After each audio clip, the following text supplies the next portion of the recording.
வாழ்க வளமுடன். 22வது புத்தக திருவிழாவை திருப்பூரிலே மிக சிறப்பாக ஏற்பாடு செய்திருக்கக்கூடிய தமிழ்நாடு அரசு திருப்பூர் மாவட்ட நிர்வாகம் பொது நூலகத்துறையை சார்ந்த பெரியோர்களே மற்றும் திருப்பூர் பின்னல் புக் ட்ரஸ்டை சார்ந்த பெரியோர்களே, இந்த பட்டிமன்ற நிகழ்வுக்கு தலைமை பொறுப்பை ஏற்று மிக சிறப்பாக சுருக்கமாக உரையாற்றிய கல்ச்சர் பிரினர் ராமராஜ் காட்டன் தலைவர் நிறுவனர் KR நாகராஜன் ஐயா அவர்களே, வரவேற்புரை வழங்கிய திருப்பதி ஐயா அவர்களே, முன்னிலை வகித்த ஊரக வளர்ச்சித்துறையினுடைய உதவி இயக்குனர் பாலசுப்ரமணியன் ஐயா அவர்களே, திருப்பூர் முத்தமிழ் சங்கத்தை சார்ந்த KPK செல்வராஜ் ஐயா அவர்களே, SP டெக்ஸ் S பொன்னுச்சாமி ஐயா அவர்களே, டைம்ஸ் டையிங் விஜயகுமார் ஐயா அவர்களே, பெப்சி ஹோட்டல் பெப்சி பாலு ஐயா அவர்களே, பொறியாளர் பல விஸ்வநாதன் அவர்களே, TR சந்தீப் அவர்களே, அவையை அலங்கரித்து கொண்டிருக்கக்கூடிய அருமைக்கும் பெருமைக்கும் உரிய பெரியவர் கந்தசாமி ஐயா அவர்களே,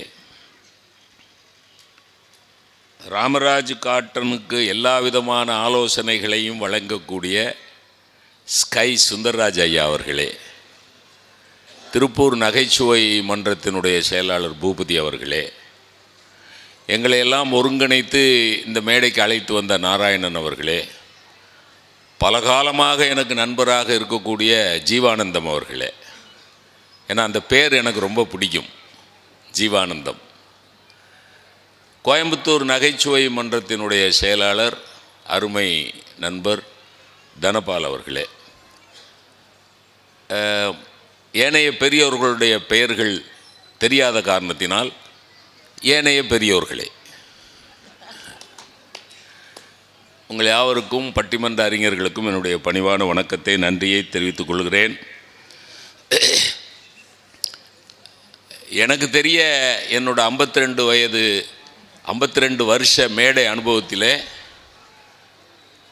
சுருக்கமாக பேசுங்கள் என்று தொகுப்பாளர் சொன்ன சொல்லை அப்படியே பின்பற்றிய பெருந்தகமை திருப்பூருக்கு மட்டும்தான் இருக்கு. பல ஊர்களில் நாங்கள் நொந்து நொம்பலமாகி நூடுல்ஸ் ஆகி பட்டிமன்ற தலைப்பையெல்லாம் எடுத்து முன்னிலை வைக்கிற ஒரு ஆராய்ச்சி பண்ணி சமூக பற்று வளர்ந்திருக்கிறதா தளர்ந்திருக்கிறதா என்று என்னிடத்தில் கேட்டால் உன்னிடத்தில் தான் யாரும் கேட்கலையே, நீயா எதுக்காக சம்மன் இல்லாமல் ஆஜராகுறா? அதுக்கு தான் நடுவர்னு ஒருத்தனை கொண்டாந்து உட்கார வச்சிருக்குல்ல. அரை மணி நேரம் பேசி சபையெல்லாம் கலைஞ்ச பிறகு இப்பொழுது பட்டிமன்றம் நடைபெறும். யாருக்கு? சூப்பர். திருப்பூர்னா அதுக்குன்னு தனியாக ஒரு லட்சணம் இருக்குங்கிறத இந்த பெரியவர்கள் நிரூபித்திருக்கிறார்கள். ராமராஜ காட்டன் ஐயா அவர்கள் நாகராஜன் ஐயா அவர்கள் என்னை சொல்கிற போது கருப்பு வைரம் அப்படின்னாரு. ஆனால் அதில் ஒரு பொருத்தம் இருக்கு ஐயா, என் மனைவி பேர் வைரம், நான் கருப்பு, அவள் வைரம், வைரத்தை விடாது கருப்பு. ரொம்ப நல்லா சொன்னார், அருமையாக சொன்னார், மகிழ்ச்சியாக. என்ன நான் பல மேடைகள் ஐயா KPK செல்வராஜ் ஐயா சொன்ன மாதிரி பல மேடைகளில் நடுவராக இருந்துக்கிறேன். ஆனால் இந்த மேடையில் நான் ஒரு வித்தியாசமான நடுவராக இருக்கிறேன், மிகவும் வித்தியாசமான நடுவர். பேசுகிற 4 பேர் சிவப்பு, நான் மட்டும் கருப்பு. ஏன்னா வித்தியாசமாக இருக்கணும்ல. கருப்பு என்பது, உங்களுக்கு ஒரு விஷயம் சொல்கிறேன், கருப்பு என்பதை ஒரு வண்ணமாகவே பல பேர் நினைக்க மாட்டேன் என்கிறார்கள், அபசகுணமாக நினைக்கிறார்கள். கருப்பு என்கிற வண்ணத்தை ரொம்ப அபசகுணமாக நினைக்கிறார்கள். எங்கேயாவது ஒரு துக்கம் நிகழ்ந்தால் கருப்பு கொடி, கருப்பு பேட்ஜ் அணிந்து கொள்கிறார்கள். யாரையாவது ஒரு தலைவரை பிடிக்கவில்லை என்றால் கருப்பு கொடி காட்டுகிறார்கள். கருப்பு என்பது அவமானத்துக்குரியதோ அசிங்கமானதோ அல்ல பெரியோர்களே. மேகம் கருத்தால் தான் மழை. கருப்பு மேகம்தான் அழகு, கருப்பு மேகம்தான் வளம். மிக அழகான பெண்கள் எல்லாம் கருப்பாகவே இருந்திருக்கிறார்கள். அக்ஷயா, கிளியோபாட்ரா கருப்பு, மன்மதன் கருப்பு, ராமன் கருப்பு. இல்லை, கருப்பு என்பது வரவேற்க தகுந்த ஒரு நிறம். ஆனால் வானவில்லிலே கருப்புக்கு இடமில்லை. 7 வண்ணம் கொடுத்துருக்கு, வானவில்லிலே கருப்புக்கு இடமில்லை. அதை பாயிண்ட் அவுட் பண்ணதுக்காக ராமராஜ் காட்டன் ஐயா அவர்களுக்கு ரொம்ப நன்றி. ரஜினிகாந்த் கருப்பு, விஜயகாந்த் கருப்பு, KR விஜயா கருப்பு, சாவித்திரி கருப்பு, பெரிய ஆளுங்க பூரா கருப்பு, என்ன உள்பட. நல்ல அருமையான தொடக்கம், நல்ல கூட்டம்.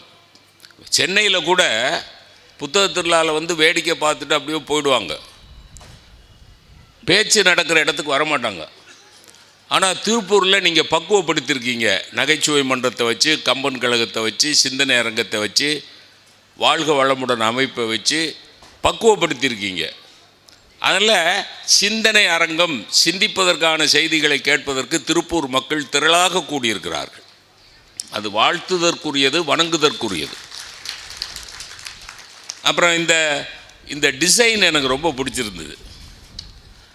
இந்த டிசைன் உங்கள் கையில் கிடைச்சதா என்ன? இதில் நீங்கள் பார்த்தீங்கன்னா பயோடைவர்சிட்டி பாருங்கள், விலங்குகள், பறவைகள், மரம், செடி, கொடிகள். நீங்கள் எத்தனை பேர் இதை பார்த்து, உங்களுக்கு ஒன்று பணிவாக சொல்கிறேன். நீங்கள் பலசர கடையில் போய் பொரிகடலை வாங்கினாலும் புளி வாங்கினாலும் ஒரு பேப்பரில், இப்போ பேப்பரில் மடக்கி கொடுக்கறது கிடையாது, எல்லாம் பிளாஸ்டிக் பேக் வந்துருச்சு. நாங்கள்லாம் சின்ன பிள்ளையாக இருக்கையில் பேப்பரில் மடக்கி கொடுப்பாங்க. ஒரு புளி, ஒரு பொரிகடலை, சர்க்கரை. நான் என்ன பண்ணுவேன் தெரியுமா? அம்மாட்ட கொண்டு போய் அந்த பொட்டணத்தை கொடுப்பேன். அம்மா சர்க்கரையை எடுத்துகிட்டு அந்த பேப்பரை கசக்கி போட போவாங்க. நான் உடனே கசக்கி போடாதம்மா குடுன்னு சொல்லிட்டு அதில் என்ன எழுதியிருக்கு, என்ன பிரிண்ட் ஆகிருக்குன்னு வாசிப்பேன். அதனால் உங்கள் கையில் எந்த பத்திரிகை கிடைத்தாலும், எந்த கசங்கலான தாள் கிடைத்தாலும், அதில் ஏதாவது ஒரு செய்தி இருக்கிறதா என்று தேடி அதன் மூலமாக நீங்கள் வளம் பெறுவீர்கள் என்றால் அதுதான் புத்தக வாசிப்பினுடைய அடிப்படை. புத்தக வாசிப்பினுடைய அடிப்படை என்ன தெரியுமா? ஒரு கசங்கின தாளில் என்ன எழுதியிருக்குது அப்படின்னு படிக்கிற பக்குவம். இந்த இதை பார்த்தீங்கன்னா பயோடைவர்சிட்டி. நீங்கள் பாப்பா பாட்டு, பாரதியாரோட பாப்பா பாட்டு பார்த்தீங்கன்னா பாப்பா பாட்டு பூரா பயோடைவர்சிட்டி. நீங்கள் நல்லா படித்து பாருங்கள், பாப்பா பாட்டு படித்து பாருங்கள். பயோடைவர்சிட்டி, பல்லுயிர் பெருக்கம். பல்லுயிர் பெருக்கம் அழிய அழிய அழிய மானுட வாழ்க்கை நசித்து போய்விடும். அது ஞாபகம் வச்சுக்கோங்க. அதில் அதை காப்பாற்றணுங்கிற மாதிரி இந்த இன்விடேஷன், இந்த அழைப்புதலை டிசைன் பண்ணவர் மிக பிரமாதமாக பண்ணியிருக்கார். அவருக்கு என்னுடைய வாழ்த்துக்கள். அதை விட இன்னும் ஒரு ரொம்ப பெரிய விஷயம் என்ன தெரியுமா? எங்கள் நிகழ்ச்சி இன்றைக்கி இப்போ நடக்குது பாருங்கள், பட்டிமன்றம். எல்லா நிகழ்ச்சிக்கும் ஒவ்வொரு படம் போட்டிருக்காரு.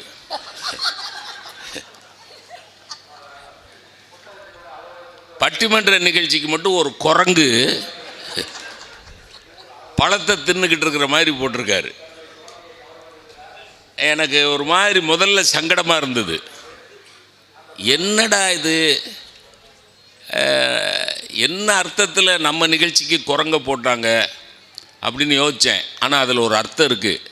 ராமச்சந்திரன் இருக்கிற இடத்திலெல்லாம் ஆஞ்சநேயன் இருப்பான்.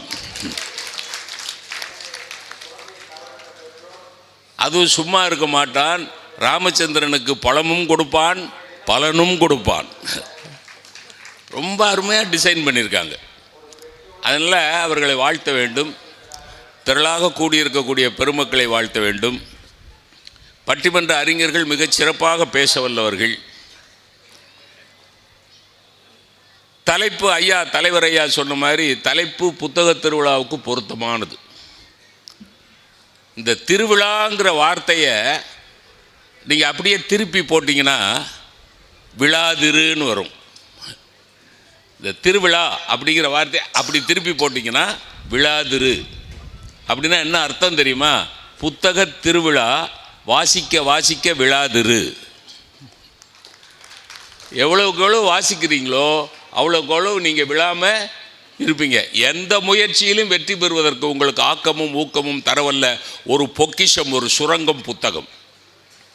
பகத்சிங்குக்கு 1/2 மணி நேரத்தில் தூக்கு. பகத்சிங்குக்கு 1/2 மணி நேரத்தில் தூக்கு. வார்டன் வந்து சொல்கிறார், ஜெயிலர் வந்து சொல்கிறார், இன்னும் ஒரு 1/2 மணி நேரத்தில் தூக்கு உனக்கு அப்படிங்கிறார். அவர் உனக்கு 1/2 மணி நேரத்தில் தூக்குன்னு சொல்கிற நேரத்தில் அவர் புத்தகம் வாசிச்சுக்கிட்டு இருக்கார். எங்கே? ஜெயிலில் உட்காந்து. பகத்சிங் 1/2 மணி நேரத்தில் தூக்குன்னு அறிவிக்கப்பட்ட பிறகு ஒரு மனிதன் புத்தகம் வாசிக்கிறான் என்றால் அவன்தான் புரட்சியாளன், அவன்தான் சிந்தனையாளன். நான் கற்பனை பண்ணி பார்த்தேன், எனக்கு 1/2 மணி நேரத்தில் தூக்குன்ட்டாங்கன்னு வைங்க, சும்மா ஒரு பேச்சுக்கு. உடனே நாராயணன் எனக்கு ஃபோன் பண்ணுறாரு, இத்தனாம் தேதி 1ஆம் தேதி, ஏன்னா 1ஆம் தேதி நமக்கு தூக்குன்னு அனௌன்ஸ் பண்ணியாச்சு, 1/2 மணி நேரம் தான் இருக்குது. ஃபோன் வருது, 1ஆம் தேதி திருப்பூர் புத்தக திருவிழாவில் வந்து நீங்கள் வந்து நடுவராக இருந்து பட்டிமன்றம் நடத்தணும். நான் என்ன செய்வேன்னு நினைக்கிறிய? ஃபோன்லேயே அவரை கட்டி பிடிச்சிக்கிட்டு அழுவேன். ஃபோனில் எப்படி கட்டி பிடிக்கிறதுங்கிறீங்களா? அழுகுறவனுக்கு தெரியும்.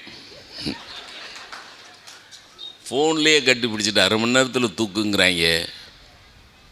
அதில் அவர் இன்னொரு ஆடட் இன்ஃபர்மேஷன் நாராயணன் சொல்கிறாரு, பேராசிரியர் நீங்கள் புத்தக திருவிழாவுக்கு வரணும், ஆனால் எனக்கு 1/2 மணி நேரத்தில் தூக்கு. நீங்கள் வந்தீங்கன்னா எல்லாருக்கும் புத்தக பரிசு கொடுக்குற மாதிரி உங்களுக்கும் ஒரு புத்தகம் கொடுப்போம். புத்தகத்தை நாங்கள் ஏற்கனவே தேர்ந்தெடுத்துட்டோம். புத்தகத்தோட டைட்டில் நீண்ட நாட்கள் வாழ்வது எப்படி. 1/2 மணி நேரத்தில் தூக்கு. சரி, என்னால் முடியாது சார். எவன் பெரியவன் தெரியுமா? உலகத்தில் எவராலும் செய்ய முடியாததை எவனெல்லாம் செய்கிறானோ அவனெல்லாம் பெரியவன். 1/2 மணி நேரத்தில் தூக்குனா ஒருத்தன் புத்தகம் வாசிச்சுக்கிட்டு இருக்கானா எவ்வளோ பெரிய மகானுபாவன், எவ்வளோ பெரிய மகத்தான சிந்தனையாளன். அவன் புத்தகத்தை எவ்வளவு நேசித்திருந்தால், உயிரை விட புத்தகத்தை நேசித்திருந்தால், தூக்குன்னு சொன்ன பிறகு புத்தகம் வாசிச்சுக்கிட்டு இருப்பான். அவர்களெல்லாம் நம்முடைய முன்னோடிகள். இந்த சமுதாய பற்று, சமூக பற்று, இந்த இதை சொல்ல சொன்னாங்க. பகத்சிங் சம்பந்தமான ஒரு விஷயம், சிறை மற்றும் சீர்திருத்தத்துறையின் கூண்டுக்குள் வானம் என்கிற புத்தகம் அரங்கு எண் 17 இருக்கிறது.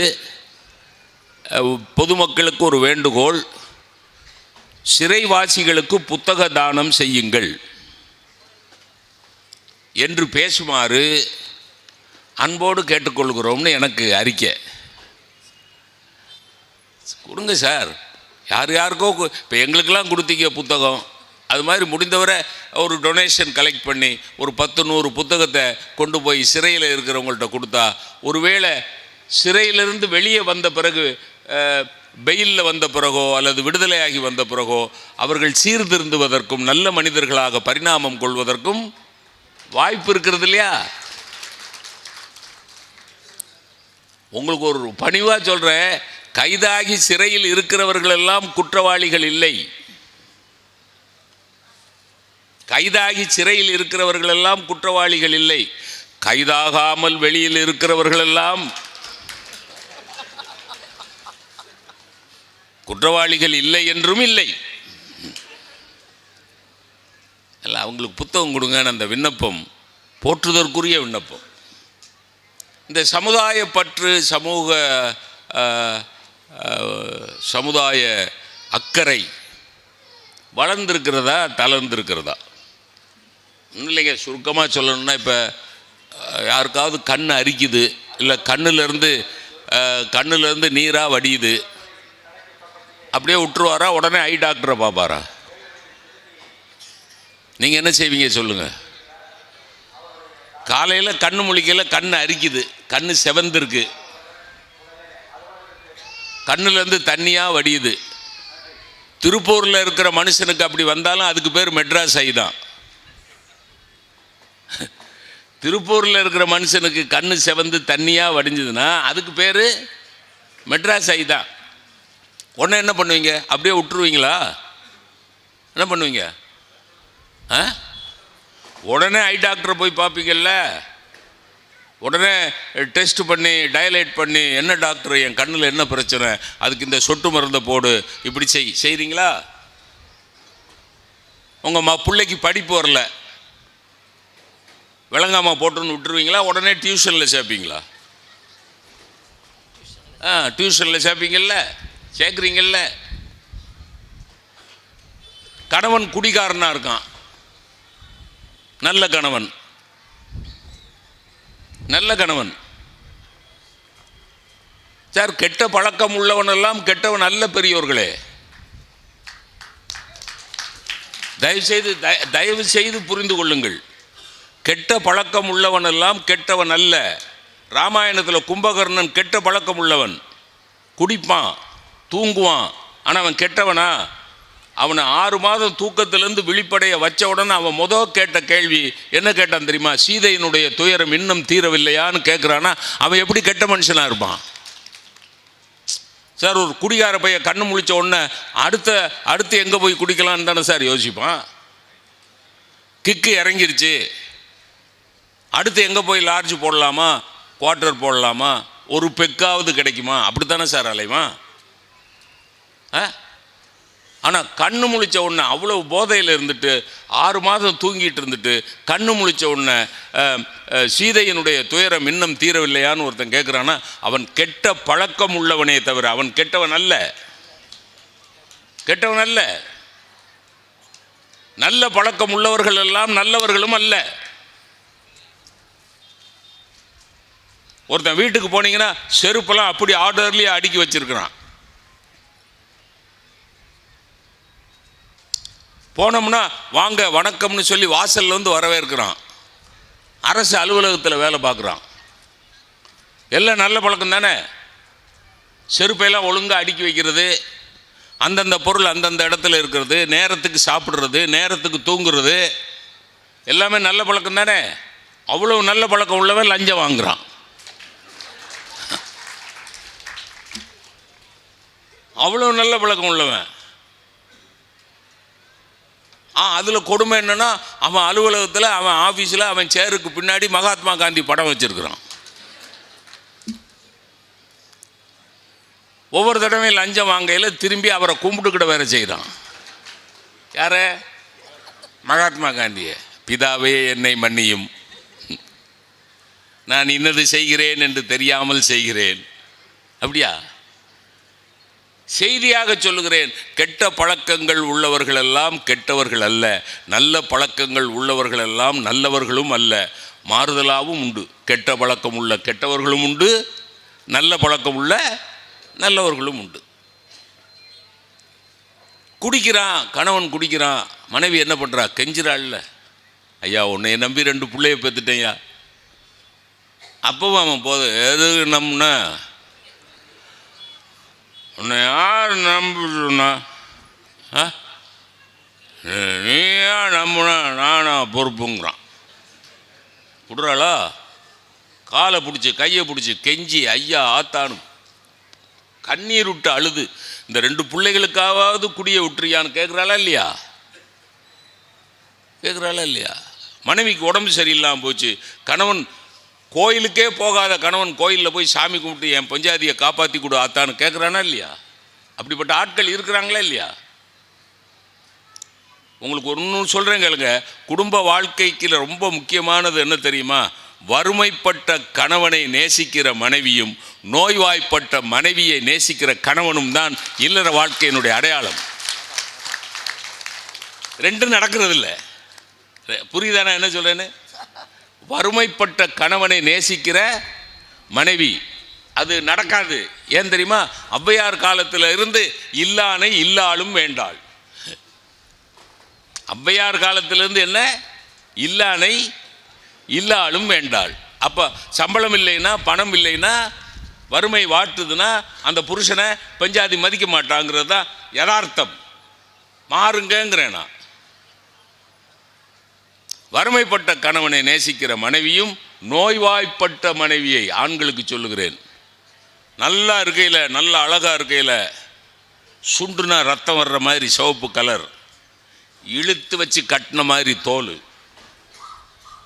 சிரிச்சானா பழிச்சு, லைட்டெல்லாம் அணைச்சிட்டு அவளை சிரிக்க சொன்னால் போதும், வீடு வெளிச்சமாக இருக்கும். கண்ணு சிரி கண்ணு பவர் கட் ஆயிடுச்சு அப்படின்னு ஒன்று சிரிச்சு டக்குன்னு போய் மொபைல் எடுக்கிறான். எதில்? பொஞ்சாதி பல் வெளிச்சத்தில். அப்படி அழகாக இருக்கையில் நேசிக்கிறது ஒன்றும் பெரிய வித்தை கிடையாதுங்க, அது எவனும் செய்வான். ஆனால் கோமால படுத்து கிடக்கிறா பொஞ்சாதினா அவளுக்கு நேரத்துக்கு உடம்பை தொடச்சி விட்டு அவள் வாயில் கஞ்சியை ஊற்றி விடுறான் பாருங்க. கடவுள்னு ஒருத்தனை பார்க்கணும்னா அவன் தான்யா கடவுள். இதெல்லாம் எதனால செய்கிறோம்? இப்போ நான் சொன்ன ஒரு பட்டியல் சொன்னேன், இதெல்லாம் எதனால சொல்கிறோம்? எதுக்காக நல்லா படிக்காத பிள்ளைய உடனே டியூஷனுக்கு அனுப்புகிறோம்? அக்கறை. குடிக்கிற கணவனை கெஞ்சிராலே பொஞ்சாதி, எதனால? குடும்பத்தின் மேலே உள்ள அக்கறை. புரியுதா? வீட்டில் பெயிண்ட் எல்லாம் உதிர்ந்துருச்சுன்னா உடனே பெயிண்ட் அடிக்கிறீங்களே, என்ன அர்த்தம்? உங்கள் வீட்டை பாதுகாக்கணுங்கிற அக்கறை. அப்போது உங்கள் வீட்டை பாதுகாக்கிறதுல அக்கறை, உங்கள் பஞ்சாதியை பாதுகாக்கிறதுல அக்கறை, உங்கள் பிள்ளையை பாதுகாக்கிறதுல அக்கறை, உங்கள் புருஷனை பாதுகாக்கிறதுல அக்கறை, உங்கள் நண்பனை பாதுகாக்கிறதுல அக்கறை. இந்த அக்கறையில் ஒரு 5% உங்கள் சமுதாயத்தின் மேலே இருக்கா இல்லையாங்கிறதா கேள்வி.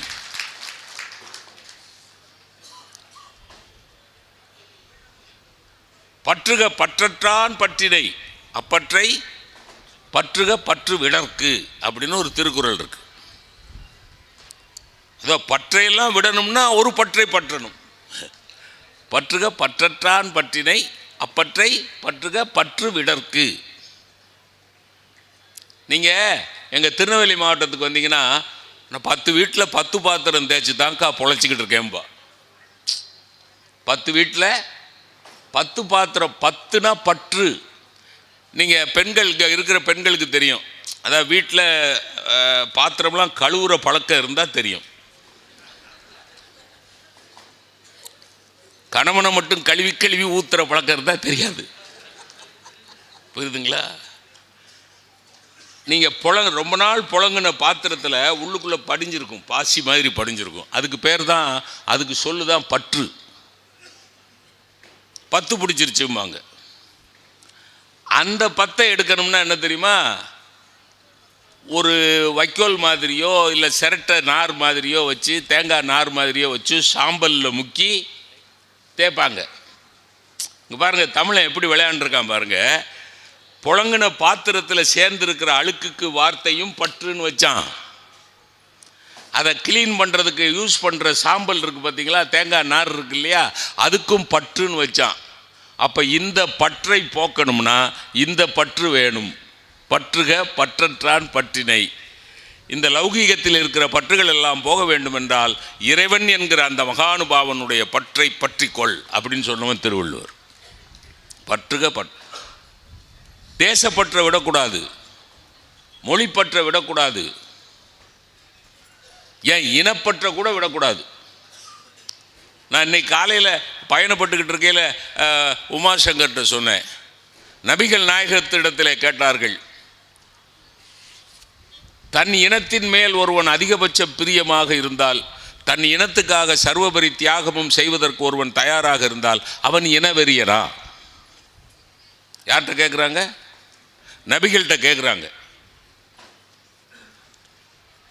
தன் இனத்தின் மேல் அதீதமான பற்று வைத்திருக்கிறவன் இனவெறியனா?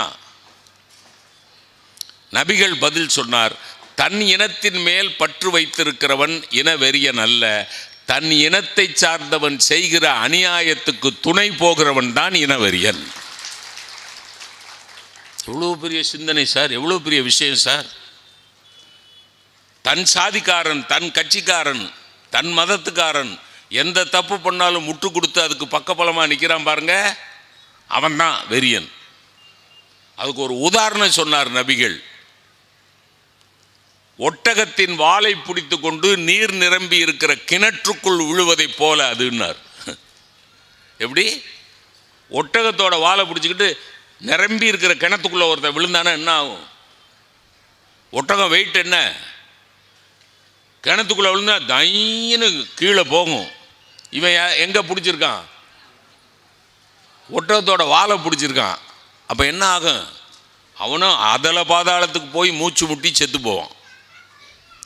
அல்ல, எல்லா பற்றும் தேவை. தேசப்பற்று, மொழிப்பற்று, இனப்பற்று எல்லாம் தேவை. எல்லாம் சேர்ந்தது தான் சமூகப்பற்று. எல்லாம் சேர்ந்தது தான் சமூகப்பற்று. அந்த சமூகப்பற்று இன்றைக்கு வளர்ந்திருக்கிறதா தளர்ந்திருக்கிறதா? இப்போ காய்ச்சல் வந்ததுன்னா 100 மீட்டர் ஓட்டப்பந்தயத்தில் ஓட முடியுமா? காய்ச்சல் அடிக்குது, 104 டிகிரி காய்ச்சல். அவர் ஓட்டப்பந்தய ரெஃபரி சொல்கிறாரு, 104 டிகிரி காய்ச்சல் இருக்குன்னா 100 மீட்டர் ஓட முடியாதா? ஏன்னா 104 விட 100 குறைச்சல் தானங்கிறார். அவர் எப்படி எம்பிபிஎஸ் படித்தாரோ, எப்படி படித்தாரோ. காய்ச்சல் வந்தால் ஓட முடியுமா? காய்ச்சல் வந்தால் உடம்பு தளர்ந்துருது, நம்ம நினைக்கிறத செய்ய முடியலை. அது மாதிரி கேள்வி, இந்த சமுதாயத்துக்கு காய்ச்சல் வந்து விட்டதா? இந்த சமுதாயம் நோய்வாய்ப்பட்டு விட்டதா? நோய்வாய்ப்பட்டு விட்டதனால் சமூகப்பற்று தளர்ந்து விட்டதா? ஆமாம், தளர்ந்துருச்சு. இவங்க நம்ம கோவை என்ன சொல்கிறது,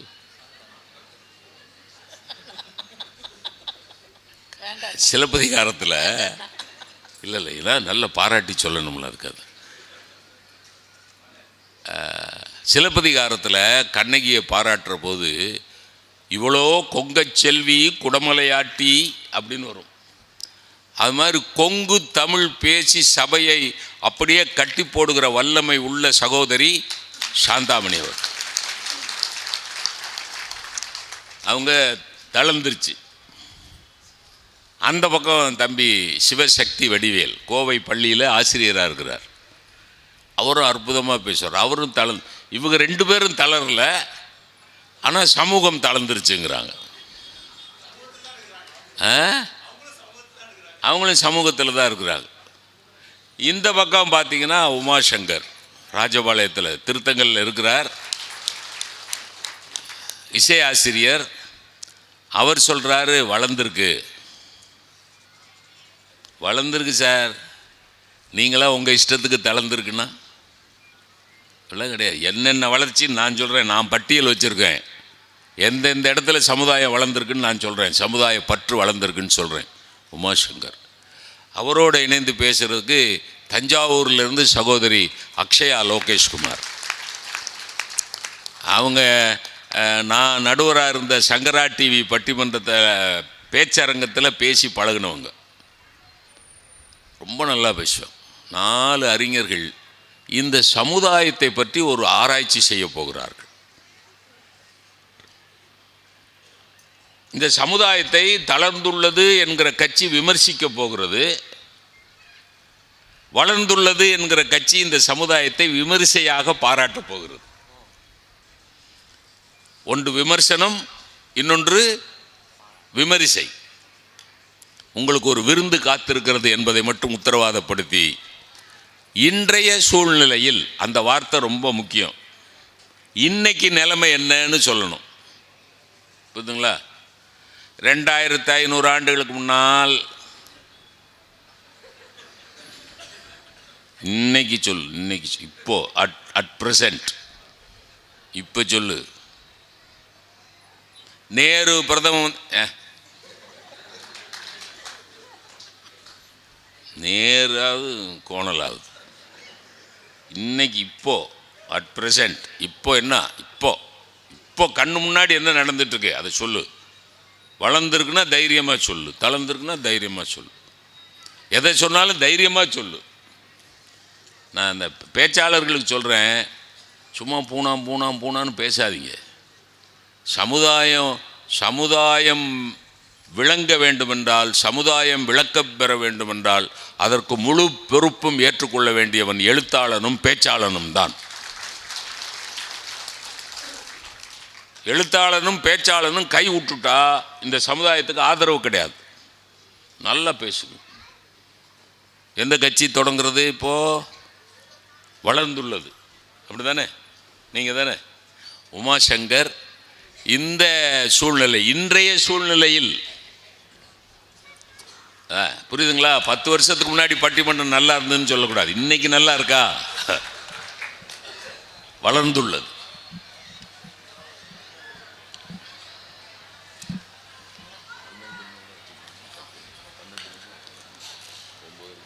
வந்தவருக்கெல்லாம் வேலை கொடுத்து வாழ்வையும் கொடுக்கிற ஒரு ஊர் தமிழ்நாட்டில் இருக்கிறதென்றால் அது திருப்பூரை தவிர வேறு எதுவும் கிடையாது. அப்பேற்பட்ட புகழ்பெற்ற திருப்பூரினுடைய மாவட்ட நிர்வாகமும் நூலகத்துறையும் பின்னல் புக் ட்ரஸ்ட் அமைப்பும் இணைந்து நடத்துகிற இந்த புத்தக திருவிழாவினுடைய பட்டிமண்டபத்தினுடைய நடுவராக வீற்றிருக்கிற மாண்புமிகு நடுவர் அவர்களே, 26 வாதிட வந்திருக்கக்கூடிய நண்பர்களே, இந்த அருமையான பட்டிமண்டபத்திற்கு உபயதாரராக விளங்கி கொண்டிருக்கக்கூடிய பெரும் மதிப்பிற்குரிய செல்வந்தர். பொதுவாக ஒரு செல்வந்தரை பார்த்தா பளபளன்னு நகநட்டோட பட்டாடையோடு இருப்பதைத்தான் நம்ம பார்த்துருக்குறோம் நடுவர்களே. ஆனால் எனக்கு தெரிஞ்சு தமிழ்நாட்டினுடைய பண்பாட்டை அடையாளமாக கொண்டு மிக எளிமையாக இருக்கிற ஒரு செல்வந்தர் எங்களுடைய ராமராஜ் காட்டனுடைய அதிபர் நாகராஜன் ஐயா அவர்கள்தான். இந்த நிகழ்வை உபயம் செய்திருக்கக்கூடிய அருமைக்குரிய ஐயா அவர்களுக்கும் இந்த நிகழ்வை கண்டுகளிக்கிற அனைவருக்கும் என்னுடைய அன்பான வணக்கத்தை மிகுந்த பணிவோடும் கனிவோடும் தெரிவித்துக் கொள்வதில் மகிழ்ச்சி அடைகிறேன். நடுவர் அவர்களே, சமூக பற்று வளர்ந்திருக்கிறதா தளர்ந்திருக்கிறதா? இந்த தலைப்புக்குள்ளே போகிறதுக்கு முன்னாடி என்னுடைய குரல் இன்னைக்கு தளர்ந்திருக்குங்கிறத நான் ஒத்துக்கிறேன். நான் அதை சொல்லிடணுமா இல்லையா? என்னுடைய குரல் இன்னைக்கு தளர்ந்திருக்கு, தொண்டை கட்டியிருக்கு. அதனால் என்னால் இயன்ற வரை என்னுடைய அணிக்கு வலு சேர்த்து விட்டு என்னுடைய இருக்கை சார்கிறேன் என்று சொல்லி, இன்னைக்கு சமூக பற்று வளர்ந்திருக்கா இல்லையா அப்படின்னு கேட்டால் உண்மையிலேயே சமூக பற்று வளர்ந்து கொண்டே இருக்கிறது என்பதற்கு மிகப்பெரிய சான்று எதுன்னா, இவ்வளவு இடையூறுகளுக்கு மத்தியிலும் இந்த புத்தக திருவிழாவை இவ்வளவு சிறப்பாக திருப்பூர் நடத்தி கொண்டிருக்கிறது என்பதற்கு ஒரு பெரிய ஒரு சான்றாக நான் இதைத்தான் சொல்லுவேன் நடுவர் அவர்களே. இவ்வளவு கஷ்டத்துக்கு மத்தியிலும் இவ்வளவு சிறப்பாக நடத்துகிறாங்க பாருங்கள். நான் சில எளிய மனிதர்களை பட்டியலிடணும் அப்படின்னு நினைக்கிறேன். ஒரு 2-3 சான்றுகளை மட்டும் சொல்கிறேன். இன்றைக்கி சமூக பற்று வளர்ந்திருக்கா இல்லையாங்கிறத நீங்களே சொல்லுங்கள். நடுவர் அவர்களே, வகுப்பறையில் ஒரு ஆசிரியர் பாடம் நடத்துகிறார். பாடம் நடத்துறதோடு இல்லாமல் வீட்டு பாடம் கொடுக்கும்போது அவர்களை எழுத வைக்கும்போது கூடுதலாக அவங்கள எழுத்தின் மேலே ஆர்வம் கொள்ள வைக்கணுங்கிறதுக்காக அந்த ஆசிரியர் ஒரு முயற்சி எடுக்கிறார். என்ன பண்ணுறார் தெரியுமா நடுவர் அவர்களே? அந்த பள்ளிக்கூடத்தில் இருக்கிற பசங்களை எல்லாம் அந்த ஊரில் இருக்கக்கூடிய போஸ்ட் ஆஃபீஸுக்கு கூட்டு போகிறார்.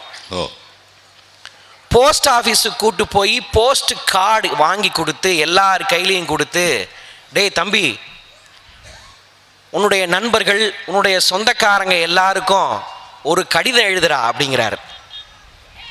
அது வரைக்கும் தேர்வுக்காக லெட்டர் ரைட்டிங் அப்படிங்கிற ஒரு பகுதிக்காக மட்டுமே எழுதிக்கிட்டு இருந்த பசங்க நண்பர்களுக்கும் சொந்தக்காரங்களுக்கும் கடிதம் எழுதணும்னு சொன்ன உடனே பூந்து விளையாட ஆரம்பித்தான் நடுவர் அவர்களே.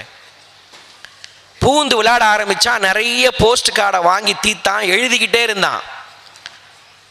இன்னும் சில குழந்தைகளை நீங்கள் படித்த புத்தகங்களுடைய ஆசிரியர்களுக்கு கடிதம் எழுதுங்கன்னு போஸ்ட் கார்டு வாங்கி கொடுத்தார் அந்த ஆசிரியர். அந்த குழந்தைங்க யாருக்கு எழுதுனாங்க தெரியுமா?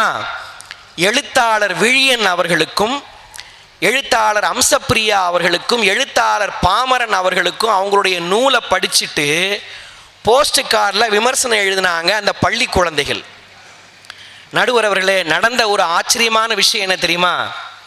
ஒரு குழந்தை போஸ்ட் கார்டில் எழுதின விமர்சனத்தை படிச்சுட்டு, ஒரு பள்ளி குழந்தை எழுதின விமர்சனத்தை படிச்சுட்டு சிறுகதை எழுத்தாளர் விழியன் அவர்கள் அந்த குழந்தையை பாராட்டி 10 புத்தகங்களை பரிசாக அந்த பள்ளிக்கூடத்துக்கு அனுப்பிச்சு வச்சார் அந்த எழுத்தாளர். அந்த குழந்தைக்கு சந்தோஷம் தாங்கலை. ஆஹா, இன்னும் எழுதணும்னு கதை எழுத, கவிதை எழுத, கட்டுரை எழுதன்னு குழந்தைங்க அந்த பள்ளிக்கூடத்தில் ஆரம்பிச்சிட்டாங்க. அந்த ஆசிரியர் என்ன பண்ணாரு தெரியுமா? அந்த குழந்தைகளுடைய கதைகளையும் கவிதைகளையும் கட்டுரைகளையும் அந்த ஊரில் இருக்கிற மிகச்சிறந்த மனிதர்களுடைய கள நேர்காணல்களையும் தொகுத்து, அந்த குழந்தைகள் செஞ்ச அந்த கள நேர்காணலையும் தொகுத்து ஒரு கையெழுத்து இதழாக, நாற்றங்கால் என்கிற தலைப்பில் ஒரு கையெழுத்து இதழாக அந்த பள்ளியிலிருந்து வெளியிட்டு அந்த மாணவர்கள் எல்லோரையும் வாசிப்பில் ஆர்வப்படுத்த வேண்டும் என்பதற்காக அந்த ஊருக்கு அடையாளப்படுத்தினார். நடுவர் அவர்களே, அவர் யார் தெரியுமா? கோவை மாவட்டம் அரசம்பாளையம் அரசு உயர்நிலைப் பள்ளியை சார்ந்த தமிழாசிரியர் இளவரசு என்கிற ஒரு ஆசிரியர் தான் இப்பேற்பட்ட அருமையான காரியத்தை செஞ்சுக்கிட்டு இருக்கிறார். இப்படி சொன்னால் நல்லா கைத்தட்டுவீங்க. ஒரு ஆசிரியனுடைய நோக்கம் பிள்ளைகளை படிப்பாளிகளாக மட்டும் மாற்றுவது இல்லை, படைப்பாளிகளாகவும் மாற்றுவது என்று அந்த வேலையை மிக கவனமாக செய்து கொண்டிருக்கக்கூடிய தமிழ் ஆசிரியர் இளவரசு ஐயா அவர்களுக்கு பலத்த கரவொலி கொடுத்து அவர் நாம் எல்லோரும் பாராட்ட வேண்டும். நடுவர் அவர்களே, இப்போ பாருங்க, குழந்தைகளை சிறந்த வாசிப்பாளர்களாக மாற்றுகிற ஒரு செயல்பாட்டை எவ்வளவு அழகாக முன்னெடுக்கிறார் அந்த ஆசிரியர். சமூகப்பற்றுள்ள காரியத்தை எவ்வளோ அழகாக செய்கிறார் அப்படின்னு நாங்கள் சொல்ல வந்தா, எதிரணியிலிருந்து 2 பேர் வந்திருக்கிறாங்க. நடுவர் அவர்களே, இவங்க எதுக்காக பேச வந்திருக்கிறாங்க நீங்கள் சொல்லுங்களேன். எந்த தலைப்பில் பேச வந்திருக்கிறாங்க? தளர்ந்துள்ளது, சமூக பற்று தளர்ந்துள்ளதுன்னு பேச வந்திருக்கிறாங்கன்னு அழைப்பிதழில் போட்டிருக்கு, நீங்களும் சொல்றீங்க. ஆனால் உண்மை அது இல்லை. சமூக பற்று குறைஞ்சிக்கிட்டே வருதுன்னு சொல்ற எல்லாருமே சமூக பற்றினுடைய ஆதரவாளர்கள் தான். நடுவர் அவர்களே, இவங்க 2 பேருமே எங்களுக்கு சார்பாக தான் பேச வந்திருக்கிறாங்க. சமூக பற்று குறைஞ்சிக்கிட்டே வருதுன்னு யாரெல்லாம் ஆதங்கப்படுறாங்களோ என்ன அர்த்தம்? அது வளரணும்னு ஆசைப்படுறாங்க, சமூக பற்று வளரணும்னு ஆசைப்படுறாங்க சார். அப்ப இவங்களுக்காகவும் நாம ஒரு முறை கரவொலி கொடுத்துடலாம். நடுவர் அவர்களே, அப்ப 4 பேர் ஒரே கட்சி தான். ஆமாங்க. அப்படியா? யாரு எந்த கட்சினே தெரியலையா இப்போ? நடுவர், இன்னொரு ஒரு எளிய மனிதரை நான் அடையாளம் காட்டுறேன் பாருங்க. தஞ்சாவூர் மேல வீதியில ஒரு சைக்கிள்ல ஒருத்தர் வர்றார். ஒரு காவி வேஷ்டி கட்டியிருக்கிறார், தலையில ஒரு பச்சை துண்டு முண்டாசு மாதிரி கட்டிக்கிட்டு ஒரு வெயில் காலத்தில் அப்படி கூட சைக்கிளில் வர்றார். தஞ்சாவூர் மேல வீதியில் இருக்கிற மேற்கூரை கூட இல்லாத ஒரு டீ கடைக்கு பக்கத்தில் வந்து இறங்குறார். அந்த டீ கடைக்கு பக்கத்தில் நல்ல வெயிலில் வேர்வை வழிய டீ குடிச்சிட்டு இருக்கிறாங்க சாதாரண எளிய மக்கள். அவங்கள பார்த்த உடனே சைக்கிளில் நிறுத்தி கீழே இறங்கி வந்து தன்னோட பையில் இருக்கிற ஒரு விசிறியை எடுக்கிறார். நண்பர்களே, அவருக்கு வயது கிட்டத்தட்ட ஒரு 50-55 வயது இருக்கும். பைக்குள்ளே இருந்த விசிறியை எடுத்து நேராக அவங்க பக்கத்தில் போய் நின்று வெயிலில் வேர்வை வழிய டீ குடிச்சிட்டு இருக்கிற அந்த எளிய மக்கள் பக்கத்தில் நின்று விசிறியை எடுத்து அவங்களுக்கு வீசி விடுறார். அப்படி விசிறி விடுறார். அருமை. இந்த டீ குடிச்சிட்டு இருக்கிற அந்த மக்கள்லாம் கேட்குறாங்க, எங்களுக்கு ஏங்க விசிறி விடுறீங்க அப்படின்னு கேட்குறாங்க. அதுக்கு இவர் சொல்கிறாரு, நெருப்பை வாரி கொட்டுதுங்க வெயில், உங்களுக்கு என்னால் என்ன தர முடியும்? காசு பணமாக தர முடியும்? கையளவு காத்தாவது தரலாமேன்னு விசிறி விடுறேன்னு அந்த பெரியவர் சொன்னாரான். நடுவர் அவர்களே, இப்போ நான் சொன்ன தகவலை தஞ்சாவூர் கவிராய் அவருடைய புத்தகத்தில் எழுதியிருக்கிறார். அந்த புத்தகம் இங்கே இருக்கு, வாங்கி படிங்க நண்பர்களே. காசு பணம் தர முடியலனாலும் பரவாயில்ல, கையளவு காத்தாவது தரணுமேங்கிறதுக்காக நான் விசிறி விடுறேன்னு அந்த பெரியவர் சொன்னார். அப்படின்னா இந்த தகவலை எழுதிட்டு தஞ்சாவூர் கவிராயர் ஐயா அவங்க கீழே எழுதுறாங்க, அவர் விசிறி விடும்போது வந்ததே காத்து, அதுக்கு பேர் காத்து இல்லை, அதுதான் மனிதநேய காற்று என்று அந்த தஞ்சாவூர் கவிராயர் தன்னுடைய எழுத்தில் பதிவு செய்கிறார். அப்போ இன்னைக்கு சமூக பற்றுங்கிறது கொஞ்சம் கொஞ்சமாக வளர்ந்து கொண்டே தான் இருக்குது. சக மனிதன் மேலான ஒரு அக்கறை வளர்ந்துக்கிட்டே இருக்குங்கிறத நம்பிக்கையோடு பார்க்க வேண்டிய அவசியம் இருக்கா இல்லையா? இன்னொரு மனிதரை அடையாளப்படுத்துகிறேன். திருவாரூர்ல சிங்காரவேலுன்னு ஒருத்தர் இருக்கார் நடுவர் அவர்களே. லாரி டிரான்ஸ்போர்ட் பிஸ்னஸ் பண்றார். 10க்கும் மேற்பட்ட லாரிகளை வச்சிருக்கிறார். அந்த லாரிகளில் எல்லாமே எப்பவுமே மணல் ஜல்லி எல்லாம் ஏற்றிட்டு போய் விற்பனை செய்கிற ஒரு தொழில் செய்கிற ஒரு நபர் அந்த சிங்காரவேலுங்கிறவர். ஒரு நாள் வேலை இல்லாமல் அந்த லாரியை ஒரு 2 நாள் நிறுத்தி வச்சிருக்கிறார். 10க்கும் மேற்பட்ட லாரி நிற்கிது. கிட்டத்தட்ட 9 லாரிகள் வேலைக்கு போயிடுது. ஒரு லாரி மட்டும் 2 நாளா 3 நாளா நிற்கிது. 4வது நாள் அந்த லாரிக்கும் வேலை வந்துருச்சுங்கிறதுனால போய் அந்த லாரியை சோதனை பண்ணி இன்னைக்கு லோடுக்கு அனுப்புவோன்னு சோதனை பண்ணி பார்க்க போகும்போது டீசல் டேங்க்ல போய் டீசல் இருக்கான்னு செக் பண்ண போறார் நடுவர் அவர்களே. டீசல் டேங்குக்கு மேலே ஒரு புறா கூடு கட்டியிருக்கு. ஒரு புறா கூடு கட்டியிருக்கு. அதை பார்த்துடுறாரு. பார்த்துட்டு உடனே ஓட்டுநரை கூப்பிட்டு சொல்றாரு, இந்த லாரியை இன்னைக்கு எடுக்காத. அப்ப நாளைக்கு எடுக்கவான்னு அந்த ஓட்டுநர் கேட்கிறாரு. இல்லை இல்லை, இந்த கூட்டுல இருந்து இந்த புறா குஞ்சு பொறிச்சு பறக்கிற வரைக்கும் இந்த லாரியை நீ எடுக்கவே கூடாதுன்னு ஓட்டுநருக்கு அறிவுரை சொல்றாரு. சரி, நாளை கழிச்சு எடுத்துக்கலாம், ஒரு வாரம் கழிச்சு எடுத்துக்கிறான்னு அந்த ஓட்டுநரும் தினமும் வந்து பார்க்குறாரு. இந்த சிங்காரவேலும் தினமும் வந்து பார்க்குறாரு. 1.5 மாதம் அந்த லாரியை எடுக்கவே இல்லை. கிட்டத்தட்ட 50,000 ரூபாய் வருமானம் அவருக்கு நட்டம். விகடன் பத்திரிகையிலிருந்து அவர்கிட்ட பேட்டி கேட்கும் போது சொன்னாங்க, ஏங்க 1.5 மாதம் அந்த லாரியை எடுக்காம அந்த புறாவினுடைய கூட்டுக்காகவே வச்சிருந்தீங்களே, அப்படி என்னங்க விசேஷம் உங்களுக்கும் அந்த புறாவுக்கும்னு கேட்ட உடனே அந்த சிங்காரவேலு பதில் சொன்னாரு, எனக்கும் 2 பசங்க இருக்கிறாங்க சார், அவங்க வளர்ந்து நல்லபடியாக வளரணுங்கிற ஆசை எனக்கும் இருக்கும்ல, அதே மாதிரி இந்த புறா குஞ்சுகளுக்கும் தன்னுடைய குஞ்சுகளை வளர்க்கணுங்கிற ஆசை இருக்குமா இல்லையா? 1.5 மாதத்துல எனக்கு 50,000 வருமானம் போச்சு, நஷ்டம்தான். பணத்தை எப்போ வேணாலும் சம்பாதிக்கலாம் சார், ஆனால் ஒரு புறாவினுடைய கூட்டை அழித்து விட்டுத்தான் நான் பணம் சம்பாதிக்கணும் அப்படின்னா அப்பேற்பட்ட பணம் எனக்கு தேவையில்லைன்னு 1.5 மாசமா அந்த புறாவுக்காக அந்த லாரியை நிறுத்தி வச்சாரு பாருங்க சிங்காரவேலு. நண்பர்களே, பெரியோர்களே, நாம கதையில படிச்சிருப்போம், ஒரு புறாவுக்காக தன் சதையை அறுத்து கொடுத்த சிபி சக்கரவர்த்தி படிச்சிருக்கிறோம். ஆனால் ஒரு புறாவுக்காக தன் லாரியையே கொடுத்த சிங்காரவேலு நம்மோடு தான் வாழ்கிறார் என்று இருக்கும்போது சமூகப்பற்று வளர்ந்துகிட்டே இருக்குங்கிற விஷயத்தை நாம் ஏன் ஒத்துக்கிடக்கூடாது நடுவரவர்களே? ஒரே ஒரு தகவல் சொல்லி நிறைவு செய்கிறேன். உண்மையிலே இன்னைக்கு சமூகப்பற்று வளர்கிறதுங்கிறதுக்கு இது போன்ற எளிய மனிதர்கள் தான் சாட்சி. சென்னையில் ஒரு தூய்மை பணியாளர் ஒருத்தங்க பத்மா அப்படின்னு, அவங்கள பற்றி நீங்கள் செய்தித்தாளில் படிச்சிருப்பீங்க. ஜனவரி மாதம் நடந்த ஒரு சம்பவம் தான். டி நகரில் அவங்க தூய்மை பணியில் ஈடுபட்டு இருக்கும்போது 45 சவரன் தங்க நகைகளை கண்டெடுக்கிறாங்க. கீழே இருந்திருக்கு. அவங்க வேலை பார்த்த இடத்துல 45 பவுன் தங்க நகை யாரோ போட்டு போயிட்டாங்க. நடுவரவர்களே, அந்த தூய்மை பணியாளர் பத்மா என்ன பண்ணாங்க தெரியுமா? உடனே அந்த நகையை எடுத்துகிட்டு போய் பாண்டி பஜார் காவல் நிலையத்தில் கொண்டு போய் கொடுத்து உரியவர்கிட்ட சேர்த்துருங்கன்னு சொல்லிட்டு வீட்டுக்கு போயிட்டாங்க. நடந்தது என்ன தெரியுமா நண்பர்களே? அந்த 45 சவரன் நகைகளை உரிய நபருக்கு சேர்த்து விட்ட அரசு அந்த தூய்மை பணியாளரை கௌரவப்படுத்துவதற்காக ஒரு காரியம் பண்ணாங்க. என்ன பண்ணாங்க தெரியுமா? பொதுவா நாட்டினுடைய மிக முக்கியமான ஆளுமைகள், சுதந்திர போராட்ட வீரர்கள், இவர்களுடைய நினைவாகத்தான் அஞ்சல் தலைகளை வெளியிடுவாங்க அரசாங்கம். அப்படிதானே நடுவரவர்களே?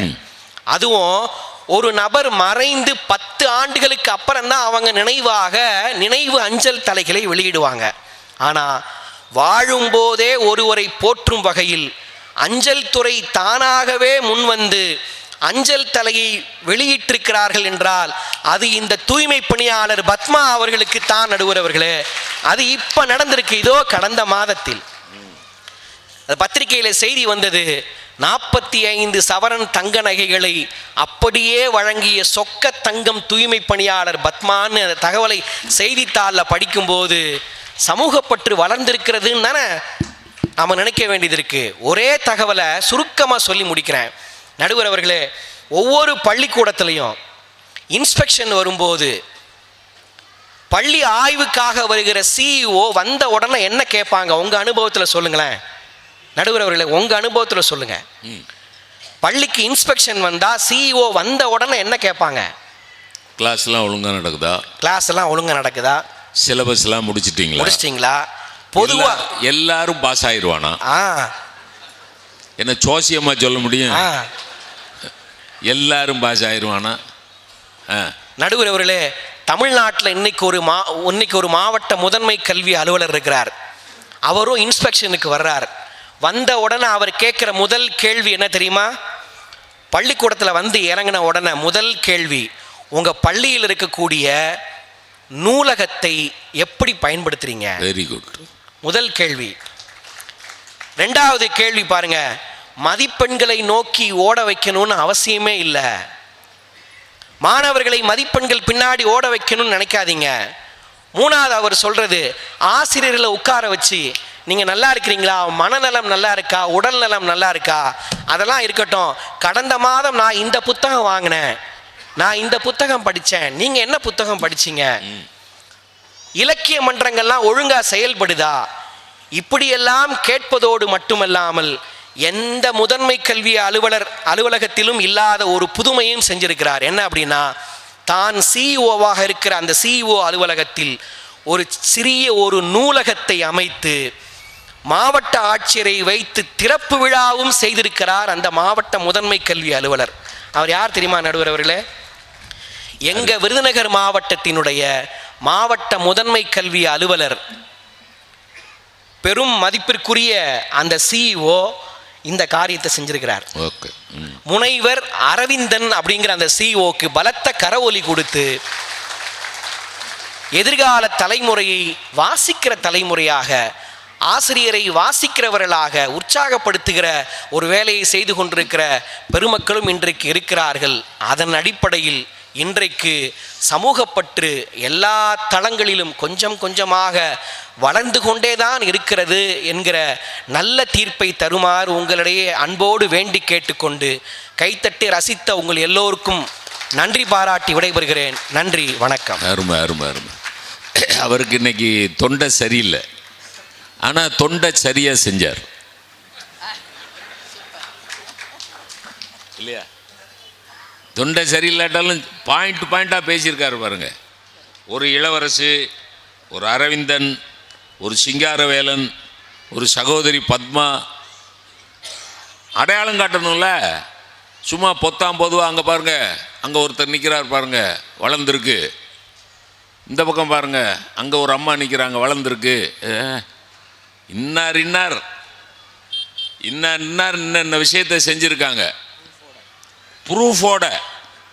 அதை விட எனக்கு ரொம்ப சமூகப்பற்று வளர்ந்துருக்கிறதுங்கிறதுக்கு அடையாளம் என்னன்னா, சமூகப்பற்றோடு காரியம் செய்தவர்களை பற்றி சொல்லிட்டு அவங்களுக்கு ஒரு கைதட்டு கொடுங்கன்னாரு பாருங்க. அது சமூகப்பற்று தானே. இளவரசு அந்த ஆசிரியர் என்ன பண்ணார்? வாசிப்பு பழக்கத்தை வளர்க்குறார். ஒரு அரவிந்தன், ஒரு சிஇஓ நூலகத்தில் போய் படிங்கிறார். எஜுகேஷன் அப்படிங்கிறது அகாடமிக் ரிசல்ட்ஸ் ப்ரொடியூஸ் பண்ணுறது மட்டும் இல்லைங்க.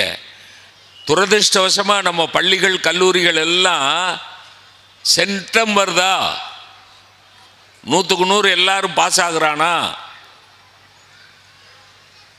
வெறும் அகாடமிக் ரிசல்ட்ஸ் மட்டும் ப்ரொடியூஸ் பண்ணால் அந்த கல்வியால் சமூகத்துக்கு எந்த லாபமும் இல்லை. Social result education should produce social result. சமூக விளைவை கொடுக்கணும், சமூக மனிதர்களை உருவாக்கணும். அதை தான் இளவரசு செய்திருக்கிறார், அரவிந்தன் செய்திருக்கிறார். பத்மா 45 சவரன், அது இன்னைக்கு விற்கிற விலையில. இன்னைக்கு 1.5 லட்சம் 1.5 லட்சம் ஒரு சவரன். 45 சவரன் கையில் கிடைச்சா கொண்டு போய் ஒப்படைக்கிறாங்கன்னா எவ்வளோ பெரிய மனசு சார், எவ்வளோ பெரிய மனசு. எதுக்கு அந்த பணத்தை வச்சுருந்தானோ சொந்தக்காரன், ஒருவேளை பொண்ணோட கல்யாணத்துக்கு வச்சுருந்துருக்கலாம், பிள்ளையோட படிப்புக்கு வச்சுருந்துருக்கலாம். இதை நான் லவுட்டிட்டேன்னா, இதை நான் எடுத்துகிட்டு போயிட்டேன்னா அவன் கனவெல்லாம் பாழா போயிடுமேன்னு ஒரு மனித இதயம் ஏங்கி கொண்டு போய் அந்த 45 சவரனை போலீஸில் ஒப்படைச்சிருக்கு பாருங்க. போலீஸும் யோக்கியமாக எல்லாரையும் கூப்பிட்டு அந்த ஆளுகளை கூப்பிட்டு கொடுத்துருக்கு பாருங்க. அப்ப சமூகப்பற்று வளர்ந்துருக்கா இல்லையா? வளர்ந்துருக்கா இல்லையா? வளர்ந்துகிட்டு இருக்கா இல்லையா? பிரமாதமாக. அது ஐயா எளிமையை சொன்னார் பாரு. செல்வந்தர்கள் எளிமையா, அதுவும் செல்வர்க்கே செல்வம் தகைத்து நாம் பாருங்க திருவள்ளுவர். எல்லாருக்கும் நன்றாம் பணிதல் அவருள்ளும் செல்வர்க்கே செல்வம் தகைத்து. செல்வர்க்கேன்னு ஏகாரம் போட்டான். அப்படின்னா என்ன அர்த்தம் தெரியுமா? செல்வம் கூட கூட கூட பணிவு கூடிக்கிட்டே இருக்கணும். ஏன்னா செல்வம் கூட கூட திமிர் கூடும், அகங்காரம் கூடும். வெட்டிட்டு வாடா பார்த்துக்கலாம். 10 லாயர் நம்ம கையில் இருக்கான், 10 லாயர் இருக்கிறான், நம்ம பார்த்துக்கலாம். நீதிபதி கூட 5 பேர் நம்ம கையில் இருக்கான். வெட்டிட்டு வா பார்த்துக்கலாம். அவன் பணக்காரன் கிடையாது, அவன் பணக்காரனாக இருக்கலாம், நல்ல மனக்காரன் கிடையாது. அது ஐயா எவ்வளோ எளிமையாக இருக்கிறார். அதனால தான் அவருக்கு சார் ஆங்கிலத்தில் கல்ச்சர் ப்ரனர்னு வார்த்தையே கிடையாது சார். நீங்களா உங்கள் இஷ்டத்துக்கு. நான் ஆங்கில ஆசிரியன், 34 வருஷம் ஆங்கிலம் சொல்லி கொடுத்துருக்கேன். ஆண்ட்ரப்ரனர் தான் இருக்குது. இப்போ நாகராஜ் சார் இஸ் அன் ஆண்ட்ரப்ரனர். ஆனால் அவங்களா காயின் பண்ணி கல்ச்சர் ப்ரனர்னு ஒரு வார்த்தையை கான்ட்ரிபியூட் பண்ணுறாங்க. பண்ணுங்க.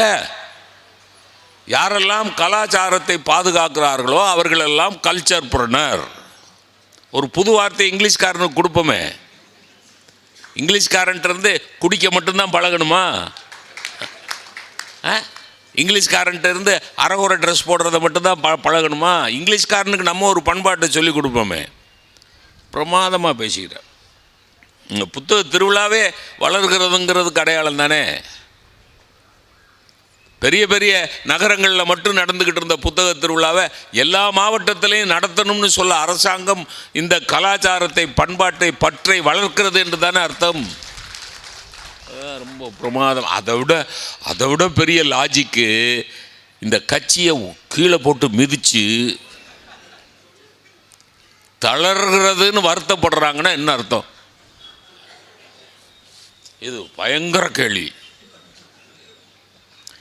இந்த 2 பேரும் தளர்கிறதுன்னு வருத்தப்படுறாங்கன்னா என்ன அர்த்தம்? வளரணும்னு ஆசைப்படுறாங்க.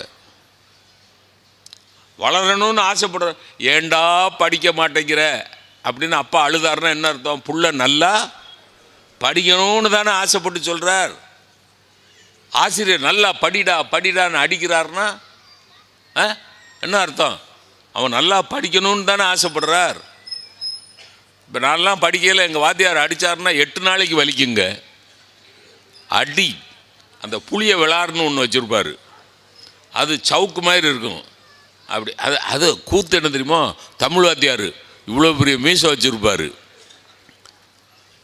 பெரிய மீசை வச்சுருப்பார், அப்படியே சுற்றுவார். அதுலேயே நம்ம கலங்கிடுவோம். இது அடிக்கவே வேண்டாம், அப்படி சுற்றிட்டா அப்படிம்பாரு. செத்தம் செத்தம் அடி, சப்புன்னு அடி விழுந்துன்னு செத்தம். அதில் என்ன எதுக்கு அடிக்கிறான்னா, அன்புடையார் எல்லாம் உடையாருங்கிற திருக்குறள் எனக்கு தெரியல. எப்படி சொல்லு சொல்லு சொல்லு அன்புடையார் சொல்லு. அன்புடையார். அட பாவி மக்கா, ஓன்டே அன்பு இல்லையடா. அன்புடையார் எல்லாம் உடையாருங்கிற திருக்குறளை அடித்தா சொல்லி கொடுக்குறது. அடித்தா தான் இந்த பயலுக்கு ஏறுது. அடித்தா தான் ஏறுதுன்னா வேற அர்த்தம். நீ தப்பிதமாக நினச்சிடாதீங்க. அடி வச்சா தான் பாடம் ஏறுது. எங்கள் வீட்டிலலாம் வந்து சொல்லவே மாட்டேங்க, எங்கள் வாத்தியார் அடிச்சுட்டாருன்னா. எங்கள் அப்பாட்ட வந்து எங்கள் வாத்தியார் அடிச்சுட்டாருன்னு சொல்லவே மாட்டேன். ஏன் தெரியுமா? அவரை அடிப்பார். அவரை அடிப்பார். அவர் எப்படி என்ன சொல்லி அடிப்பார் தெரியுமா? அதுதான் ரொம்ப முக்கியம். அடித்தாரா? வாத்தியார் அடித்தாரா? நீ என்ன தப்பு பண்ண? அதுதான் சார் பேரண்டிங். குழந்தை வளர்ப்புனா அதுதான் குழந்தை வளர்ப்பு. அதுதான் குழந்தை வளர்ப்பு. நீ என்னடா தப்பு பண்ண? அடுத்த வாக்கியம் ரொம்ப முக்கியம். நீ தப்பு பண்ணாமல் படித்த வாத்தியார் அடிப்பாரா? இந்த வாத்தியாருக்கு ஒரு குவாலிஃபிகேஷன். வாத்தியாருக்கு குவாலிஃபிகேஷன் என்ன தெரியுமா? படித்த வாத்தியார் அடிப்பாரா? படித்த வாத்தியார்னா எங்கள் அப்பா சொன்னது டிகிரியே அல்ல. இதெல்லாம் ரொம்ப நுணுக்கமான விஷயம். படித்த வாத்தியார்னு அவர் சொல்கிறது வாத்தியார் வாங்கின பட்டத்தை அல்ல, வாத்தியார்கிட்ட இருக்கக்கூடிய ஆர்வத்தை, இந்த பிள்ளைய உருப்பட வச்சிடணுங்கிற ஆசையை, ஆர்வத்தை. அதெல்லாம் இன்னைக்கு அவருக்கு த்ரோட் கோஆப்ரேட் பண்ணாட்டாலும் சரஸ்வதி கோஆப்ரேட் பண்ணிட்டா. பிரமாமா பேசிக்கிறார். இப்போ சிவசக்தி வடிவேல் அதுக்கெல்லாம் பதில் சொல்கிறதுக்கு கொந்தளிச்சிட்டு இருக்கார். வாங்க, அவர் ஏதோ பரீட்சைக்கு தயாரித்த மாதிரி தயாரிச்சிருக்கார். மதிப்பிற்குரிய நடுவர் அவர்களுக்கும் இரு அணியை சார்ந்த பேச்சாளர்களுக்கும், சிறிய நகரமான இந்த திருப்பூரை உலக அரங்கில் மிகச்சிறந்த தொழில் நகரமாக ஆக்கி காட்டி இருக்கக்கூடிய ஆகச்சிறந்த திறமை கொண்ட திருப்பூர் வாழ் சொந்தங்களுக்கும் என் பணிவின் வணக்கம். சார், நம்ம ஃபோனை தினமும் மறக்காமல் சார்ஜ் பண்ணிடுறோம். இந்த மனசை சார்ஜ் பண்ணுறோமா அப்படின்னு ஒரு கேள்வி கேட்டால் அந்த கேள்வி கேள்வியாகவே நின்று போகுது. இந்த மனசை சார்ஜ் பண்ணக்கூடிய ஒரே கருவி புத்தகம். அந்த புத்தகங்களை கொண்டாடக்கூடிய இந்த புத்தக திருவிழாவை மிகச்சிறப்பான முறையில் ஏற்பாடு செய்து நடத்தி கொண்டிருக்கக்கூடிய மாவட்ட நிர்வாகம் மற்றும் இதர ஏற்பாட்டாளர்கள் அனைவருக்கும் என்னுடைய பணிவான வணக்கம். எதிரணி சகோதரர் போனா போகட்டும்னு அவங்க நீளங்களை சேர்த்திக்கிட்டு தான் சொன்னார். இப்போ அவர் சொன்ன சில நபர்கள் உண்மையிலேயே செஞ்சுருக்காங்க. நாங்களாம் இல்லைன்னு சொல்லிங்க, யாருக்குமே சமூகப்பற்று கிடையாது அப்படின்னு நாங்கள் பேச வரல. அது எங்கள் தரப்பு வாதமும் அல்ல. முன்னாடி இருந்ததை காட்டில் இப்போ எச்சா இருக்குதா கம்மியாக இருக்குதா, அதுதான் இங்கே கேள்வி. ஒன்றே ஒன்று நான் உங்களுக்கு கேட்குறேன். இப்போ அவர் சொன்ன பேர், அவர் சொன்ன நபர்கள் உங்கள் யாருக்காவது தெரியுமா? அவர் சொல்கிறதுக்கு முன்னாடி நிச்சயமாக தெரிய வாய்ப்பில்லை. அவர்களுடைய நல்ல விஷயங்களெல்லாம் ஓகே, நாங்கள் பாராட்டுறோம், தலை வணங்குறோம். இப்போ நான் ஒருத்தர் சொல்ல போகிறேன். அவரை தெரியாத ஆளுங்க யாருமே இருக்க முடியாது. சொல்லுங்கய்யா. ஸ்டேட் பேங்க்ல இருந்து ஃபோன் பண்றேன் sir, manager sir, OTP number சொல்றேன் சார், ஓடிபி நம்பர் சொல்லு சார், ஆதார் கார்டு நம்பர் சொல்லு சார். ஃபோன் வருதா இல்லையா? எனக்கே வந்தது. இன்னும் உங்களுக்கு யாருக்கா வரலினா வரும். எனக்கு வந்தது. எனக்கு வந்த உடனே நான் என்ன சொன்னேன், ஏலே உயும் ஈய அப்படின்னு அவன் வச்சுட்டான். அதோட அவன் போல வச்சுட்டு அதுக்கப்புறம் போலே தொடலை. இந்த ஒன்று போதும், உங்க எல்லாத்துக்கும் தெரியுது. அது அப்போ யாருமே தெரியாது. அதாவது எங்கோ ஒரு பக்கம் 1-2 சம்பவங்கள் நன்மைகள் நடந்துட்டு இருக்கு. பெரும்பான்மை என்ன சார்? விதிவிலக்குகள் என்றைக்குமே விதியை நிரூபிக்காது, அது விதியாகவும் ஆகாது. பெரும்பான்மை எதுவோ அதுதான் பேசுபொருள். அதுதான் பேசுபொருள். ஒன்றும் இல்லைங்க ஐயா, ஒரு 10-15 நாளா நான் பஸ் ஏறக்கே பயப்படுறேன் ஐயா. பஸ்ஸில் ஏறுறது? ஆமாம். இந்த லேடிஸ்க்கெல்லாம் மகளிர் மட்டும்னு பஸ் விட்ட மாதிரி ஆண்கள் மட்டும் அப்படின்னு கவர்மெண்ட் என்னைக்கு விடுதோ அன்னைக்கு தான் இனிமேல் பஸ் ஏறதா ஒரு முடிவு பண்ணியிருக்கு. அதில் ஆண்கள் மட்டும் இருக்கும். ஆண்கள் மட்டும்தான் இருக்கு. ஆனால் ஒன்று சொல்கிறேன், ஆண்கள் மட்டும்னு அரசாங்கம் பஸ் விட்டுதுன்னா அதில் ஒரு ஆம்பளையும் ஏற மாட்டான். அந்த கழுத பஸ் போனா என்ன, போகாட்டி என்ன,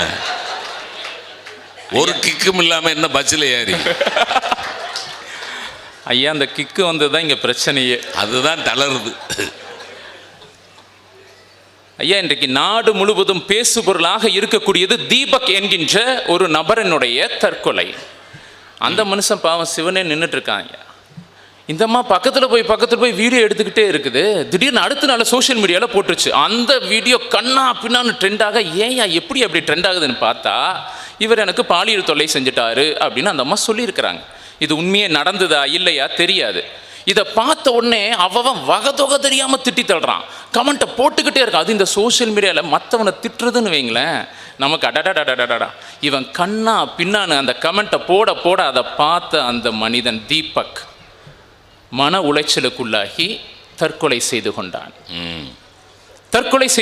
இன்னைக்கு அந்த அம்மா தூக்கி போலீஸ் அரெஸ்ட் பண்ணி இன்னைக்கு விசாரணை பண்ணிட்டு இருக்காங்க. என்ன சொல்றாங்கன்னா, இவன் தப்பு செய்ததுக்கான முகாந்திரம் ஒன்றும் இல்லை, இந்த அம்மா சோஷியல் மீடியாவில் ட்ரெண்ட் ஆகிறதுக்காக இதை செய்திருக்க கூடும் அப்படின்னு சொல்றாங்க. ஏமா, நீங்க ட்ரெண்ட் ஆகிறதுக்கு இன்னொரு மனுஷனோட உசுராமா கிடைச்சது? அதானே. தன்னுடைய தேவைகளை ஆசைகளை பூர்த்தி செய்ய என்ன வேணாலும் செய்யலாம் அப்படிங்கிற ஆட்டிடியூட் இன்னைக்கு அதிகமாக இருக்கு சார். பெரும்பான்மை அதுதான். இன்னைக்கு சோஷியல் மீடியாவில் என்னென்ன விஷயங்கள், என்னென்ன குப்பை வருது யோசிச்சு பாருங்க சார். இன்னைக்கு செய்தித்தாளை திருப்பினா படிக்க முடியுதா? பெரும்பான்மையான செய்திகள் எதை மையமாக வச்சு வருது? ஒழுக்கக்கேடுகள், சமூக அத்துமீறல்கள், எத்தனை இவை எல்லாமே எந்த ஒரு மையப்புள்ளியில் வந்து நிற்குது தெரியுங்களா? சமூக அக்கறையின்மை அப்படிங்கிற மையப்புள்ளியில் வந்து நிற்குது. ஒவ்வொரு தவறுக்கு பின்னாடி அது இருக்கு. ஒன்றும் இல்லைங்க. இன்னைக்கு ஒரே ஒரு கேள்வி, யதார்த்தமாக உண்மையாக பதில் சொல்லுங்க. குடிக்கிற தண்ணி, சுவாசிக்கிற காற்று, சாப்பிட்ற சாப்பாடு, விளையிற காய்கறி, வாழ்கிற பூமி இன்னைக்கு நல்லா இருக்கா? நாசமாயிருச்சே சார், நஞ்சாயிருச்சே சார், விஷமாக மாற்றிட்டமே சார். யாராவது ஒருவர் இதை மறுக்க முடியுமா? அப்போ என்ன அர்த்தம்? சமூக பற்று இருக்கக்கூடிய ஆளுங்க அதிகமாயிட்டே இருந்திருந்தா இந்த அவலம் நிகழுமா? எச்சில் துப்பாதீங்கன்னு போர்டு வைக்கிறான், அது மேலேயே தான் துப்புவான். குப்பை போடாதீர்கள்னா ஊர்ல இருக்கிற எல்லா குப்பையும் கரெக்டா அதே இடத்துல தான். வடிவேல், அது தப்பு அவன் துப்புனவன் மேல இல்லை, போர்டு வச்சவன் மேல தான். போர்டு வச்சவன் என்ன எழுதியிருப்பான் தெரியுமா? இங்கே துப்பவும்னு போட்டிருப்பான். அவன் கரெக்டாக போர்டில் துப்புவான். ஏன்னு கேட்டால் இங்கே தானே துப்ப சொல்லு. அவன் என்ன எழுதணும்னா, கீழே ஒரு தொட்டி இருக்கிறது, தயவு செய்து குனிந்து தொட்டியில் துப்பவும் அப்படின்னு எழுதுனா ஒரு வேளை துப்பலாம். இதை தான் திருவள்ளுவர் துப்பார்க்கு துப்பாய துப்பாக்கின்னு சொல்லியிருக்கிறார். இந்த குறளுக்கு இப்படி ஒரு விளக்கம் யார் சொல்லியும் நான் கேட்டதில்லை சார். நோ பார்க்கிங்னு போர்டு வச்சா அந்த போர்டை இடிச்சுட்டு தான் வண்டியவே நிறுத்துறான். புகை பிடிக்காதுன்னு அந்த ஏரியாவே புகை மண்டலமாக மாற்றிடுறான் சார். சிக்னலில் என்னென்ன எல்லாம் அத்துமீறல் நடக்குது சார். அந்த வெள்ளைக்கோட்டை கரெக்டாக அந்த வெள்ளைக்கோட்டில் நின்றுக்குமா சார்? அது 10, 9, 8, 7ன்னு வர அந்த 5 செகண்ட் வரும்போது வண்டி பறந்துடுது. அந்த 5 செகண்ட்ல இவன் நேராக போய் ட்ரம்ப் கிட்ட, ஏயா எங்களுக்கு 50% வரி விதிச்ச அப்படின்னு கேட்கவா போறான்? ஒன்றும் இல்லையே. கேட்டுட்டாலும் ட்ரம்ப் குறைச்சிருவாரு சார். இங்கு நிகழக்கூடிய சின்ன ஒவ்வொரு விதிமீறலுக்கு பின்னணியும் சமூக பற்றின்மை என்கின்ற கூடிய ஒரு முக்கியமான காரியம் இருக்கிறது. அதனால தான் எங்கள் தரப்பு நாங்கள் என்ன சொல்கிறோம்னா, இன்றைய சொல்ல சமூக பற்று தளருதுன்னு சொல்கிறோம் சார். யாதும் ஊரே யாவரும் கேளீர்னு சொன்ன மண்ணு சார் இந்த ஊர். உலகத்தையே உறவா பாருன்னு சொல்லி கொடுத்தோமா இல்லையா? உலகத்தையே உறவாக பார்க்க சொல்லி கொடுத்த மரபு நம்ம மரபு இன்னைக்கு எப்படி இருக்குது? இன்னைக்கு எப்படி இருக்கு? நெருங்கிய உறவுகளுக்குள்ள நமக்கு எப்படிப்பட்ட நெருக்கம் இருக்கு நீங்களா சொல்லுங்க. யதார்த்தத்தை பேசுவோம் சார். கூட்டு குடும்பம் அப்படிங்கிற ஒரு பொக்கிஷத்தை வச்சிருந்தோம், தொலைச்சிட்டோமே சார், தொலைச்சிட்டோமே. என்னை தாண்டி நான் எதையுமே யோசிக்க தயாராக இல்லை. தனி குடும்பம்னு வந்துச்சு. என் பெண்டு, என் பிள்ளை, என் வீடு, என் சோறு, சம்பாத்தியம், இவை உண்டு தான் உண்டுன்னு ஒரு காலத்தில் சொன்னா அதுவே சுயநலம்னு சொல்லிட்டு இருந்தோம். இன்னைக்கு தனி குடும்பம் உடைஞ்சு போச்சு சார். அதுவும் உடைஞ்சு போய் இன்னைக்கு தனித்தனி மனிதர்களாக மாறிக்கொண்டிருக்கிறோமே. சமூகம் அப்படிங்கிற ஒரு கட்டமைப்பினுடைய ஆகச்சிறந்த அடிப்படையை குடும்பம் தான். அந்த குடும்பம்ங்கிற கான்செப்டே இன்னைக்கு செதஞ்சிட்டு இருக்குது. நீங்க என்னன்னா சமூக பற்று வளர்ந்து வானத்தை முட்டி வானத்தை இடிச்சிருச்சுன்னு பேச வந்திருக்கிறீங்க. அப்பாவோட இறுதிச்சடங்கு ஆன்லைனில் பார்த்துட்டு இருக்கான் சார் பையன். ஏண்டாப்பா நீ வரலையாடா, உங்கள் அப்பா இறந்துட்டாரேடா. இல்லை இப்போ தான் ஜாயின் பண்ணியிருக்கேன், ப்ரொபிஷனரி பீரியட், லீவு கிடைக்காது, ரொம்ப தூரத்தில் இருக்கிறேன் அப்படின்னு பெரிய லிஸ்ட்டு போட்டே இருக்கான். லாஸ் ஆஃப் பே ஆயிரும், எத்தனை காரணங்கள் அடிக்கிட்டு இருக்கான் சார். லாஸ் ஆஃப் பேரண்ட்ஸை விட லாஸ் ஆஃப் பே பெருசாக இருக்கக்கூடிய சமூகத்தில் தான் நாம் இன்று வாழ்ந்து கொண்டு இருக்கிறோம் என்பதை மறக்கக்கூடாது. இன்னைக்கு தொழில்நுட்ப வளர்ச்சி அப்படிங்கிறது மனித உறவுகளுடைய மிகப்பெரிய வீழ்ச்சியாக மாறி இருக்குதுங்க. கூகுள் மேப்புன்னு ஒன்று வந்திருக்குது, ஆகச்சிறந்த கண்டுபிடிப்பு, மாற்றுக்கருத்தே கிடையாது. நீங்கள் உலகத்தின் எந்த மூலைக்கு வேணால் அதை வச்சுட்டு போயிடலாம், சந்தோஷம் மகிழ்ச்சி. ஆனால் உன்னை மறந்துடக்கூடாதுங்க. இதெல்லாம் வர்றதுக்கு முன்னாடி ஏதாவது வழி தெரியலனா போகிற வழியில் இருக்கிற ஒவ்வொரு மனுஷங்கிட்டையும் பேசிட்டு அங்கே என்ன இங்கே என்ன எப்படி போகணும், அங்கே இருக்கக்கூடிய டீ கடைக்காரர்கிட்ட, அங்கே இருக்கக்கூடிய இளநீ கடைக்கார அக்கா கிட்ட வழியில் பல மனிதர்களை சந்தித்து மனுஷனோட மனுஷனாக இருந்தோம் சார். இப்போ இப்படியே பார்த்துட்டு போய் இப்படியே போயிடறானே சார். சக மனிதனை மனிதனிலிருந்து ஒவ்வொன்றா பிரித்து போகிறது தான் தொழில்நுட்பத்தினுடைய வளர்ச்சியாக இருக்குன்னா அந்த தொழில்நுட்ப வளர்ச்சி எங்களுக்கு தேவையே இல்லை. தொழில்நுட்ப வளர்ச்சி என்பது மனித உறவுகளுடைய வீழ்ச்சியாகத்தான் இருக்கு. ஐயா, ஒரு காலத்தில் வியாபாரத்தில் தர்மம் இருந்துச்சு. இன்னைக்கு இருமல் மருந்து, பச்சை பிள்ளைங்க இருமல் மருந்து வாங்கி குடிச்சதுல 22 பிள்ளைங்க செத்து போச்சு. எங்க சார் உங்களுடைய சமூகப்பட்டு இருக்கு? சமூக அலட்சியத்தினுடைய ஒட்டுமொத்த உருவம் அல்லவா அதெல்லாம். பச்சை பிள்ளைங்க சாப்பிட்ற ஒவ்வொரு விஷயத்திலும் எத்தனை ரசாயனங்களை கொட்டிட்டு இருக்கிறாங்க. இது மோசம், பிள்ளைகளுக்கு கெடுதல்னு என்னத்தை கத்துனாலும் லாபம் ஒன்றே குறிக்கோள்னு இருக்கிறதுக்கு பேர் சமூகப்பட்டுன்னு நீங்க சொன்னா யார் ஏத்துக்க முடியும்? ஒரு காலத்தில் வியாபாரத்தில் தர்மம் இருந்தது, இன்றைக்கு தர்மத்தையே வியாபாரமாக பண்ணி கொண்டிருக்கிறார்கள். எப்படி தெரியுங்களா? 10 இட்லி பொட்டலத்தை கட்டிக்கிறான் சார், 10 இட்லி பொட்டலத்தை கட்டிக்கிறான், 2 கேமராமேனை பிடிச்சிக்கிறான். ஊரில் இருக்கக்கூடிய ஏழை எளிய மனிதர்களை தேடி போய் கரெக்டாக கண்டுபிடிச்சிட்றான். அங்கே போயிடுறான். போய் அவங்களுக்கு கொடுக்குற மாதிரி ஊட்டுற மாதிரி இப்படி நின்று அப்படி நின்று வீடியோ எடுத்து ஃபோட்டோ எடுத்து இவன் கொடுத்த 10 ரூபாய் இட்லியை 10 லட்சம் வியூவா எப்படி மாத்துறது அப்படின்னு ஒரு வியாபார நோக்கத்தோடு அணுகிறான் பாருங்களேன் சார். சக மனிதனுடைய வலிய பசிய உங்களுடைய யூடியூப் சேனலுக்கான கண்டென்ட்டா மாத்துறது எச்சாயிட்டு இருக்கு சார். சோஷியல் மீடியாவில் ட்ரெண்ட் ஆகணுங்கிற அப்படிங்கிறதுக்காக பண்ணக்கூடிய இதுக்கு பேரெல்லாம் சமூக அக்கறை கிடையாது சார்.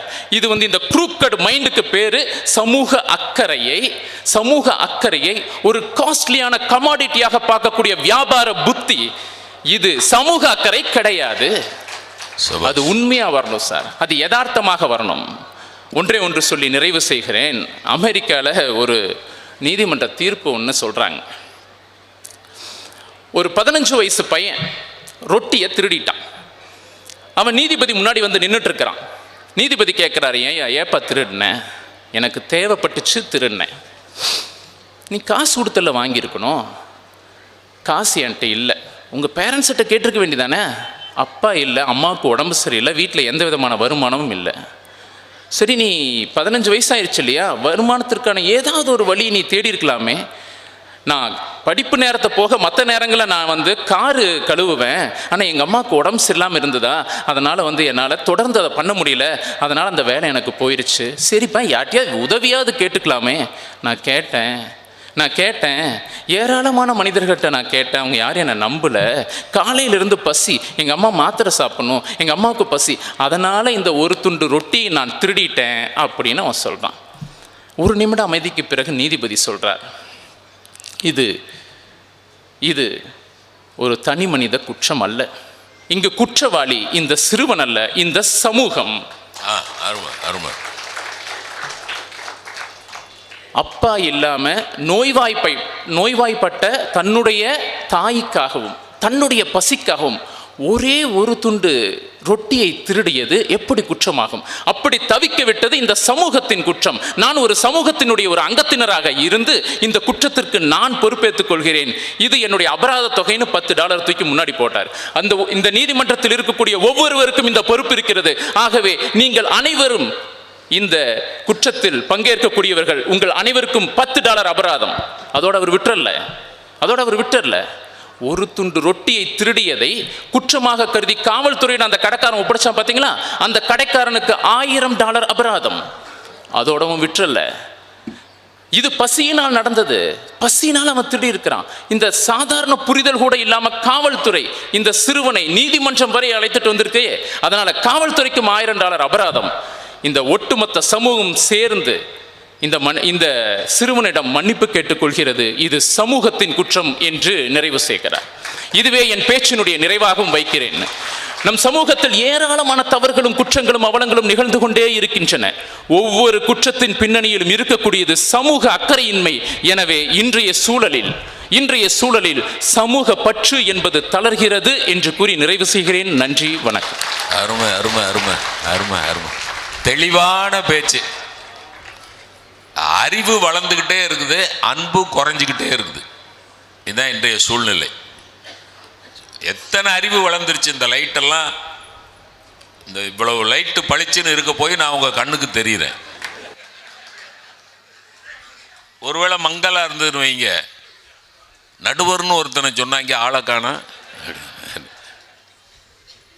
அறிவு வளர்ந்துக்கிட்டே இருக்குது, ஆனால் அன்பு குறைஞ்சிக்கிட்டே இருக்குது. அதுக்கு என்ன, இவர் ஒரு 5-6 பேரை சொன்னால் அவர் 10-15 விஷயம் சொல்கிறார். ஒரு பொண்ணை 4 ரவுடி பயலுக்கு போய் வன்முறை செய்ய போகிறாங்கன்னா அந்த பொண்ணு டக்குன்னு செல்ஃபோனை எடுத்து ஒரு டிவி சேனலுக்கு, அதுதான் கையில் கிடச்சிது அந்த நம்பர், அந்த டிவி சேனலுக்கு ஃபோன் பண்ணி நான் ஆபத்தில் இருக்கேன், நீங்கள் ஏதாவது ஒரு போலீஸ் ஸ்டேஷனில் சொல்லி கூட்டிகிட்டு வாங்க அப்படின்னு அவள் கதறா. இவன் கேமராவை தூக்கிக்கிட்டு அந்த பாலியல் வன்முறை நடக்கிற இடத்துக்கு ஓடுறான். எதுக்கு? உலக தொலைக்காட்சிகளில் முதல் முறையாக எங்கள் சேனலில் தான் இந்த காட்சியை இது காட்சிப்படுத்த வேண்டிய விஷயமா இது? புரியுதுங்களா?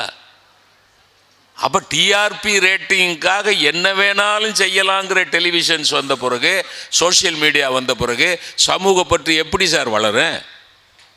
பிரமாதமாக கேட்டிருக்காரு. Google map. உங்கள் அப்பா டிமென்ஷியாவில் நோய்க்கு மறதி நோயினால் பாதிக்கப்பட்டுட்டு திருப்பூரில் ஒரு அப்பா தகப்பனார், 80 வயசு தகப்பனார், டிமென்ஷியா, அல்சைமர், மறதி நோயினால் பாதிக்கப்பட்டுட்டு வீடு தெரியாமல் ஏதோ ஒரு பஸ்ஸில் ஏறி எங்கேயோ போயிட்டார். எங்கே கண்டுபிடி? கூகுள் மேப்பை வச்சு. கூகுள் அப்பா போன இடத்த சொல்லு, போடா லூசு அப்படிங்காது. சார் அப்பா போன இடத்த சொல்ல வேணாம் சார், நீங்கள் ஒரு இடத்துக்கு போனோம்னா டேர்ன் ரைட், இன் 400 மீட்டர்ஸ் டேர்ன் லெஃப்ட், அது சொல்கிறபடியெல்லாம் போனோம்னா ஆலமரத்து உச்சியில் போய் நிற்கிது. கார் எப்படி அங்கே யாரும் என்ன கிடையாது. மனுஷனை நம்பாமல் சார், இதயங்களை நம்பாமல் எந்திரங்களை நம்பக்கூடிய ஒரு காலகட்டத்தில் எப்படி சார் சமூக பற்று வளர்ந்ததுன்னு சொல்ல முடியும்னு அவரோட கேள்வி. பிரமாதமாக பேசிக்கிறார். ஜாயிண்ட் ஃபேமிலி சிஸ்டம்லாம் போச்சு சார். இங்கே ஒன்று சொல்கிறேன் சிவா, கடவுள்னு ஒருத்தர் இருக்கார். எல்லா பயலுமா சேர்ந்து ஜாயிண்ட் ஃபேமிலி சிஸ்டத்தை உழைச்சையில் எல்லா பயலுக்கும் ஜாயிண்ட் பெயின். ஏதாவது ஒரு விஷயத்தில் ஜாயிண்ட் இருக்கணும்னு கடவுள் தீர்மானிச்சு எல்லாம் இப்படியே மூட்டை பிடிச்சிட்டே அலைகிறான். ஏன் ஜாயிண்ட் ஃபேமிலியை உழைச்ச? அக்ஷயா பதறி போய் வாமா பார்ப்போம் என்னது, இதை கடவுள் விட்ட வழி,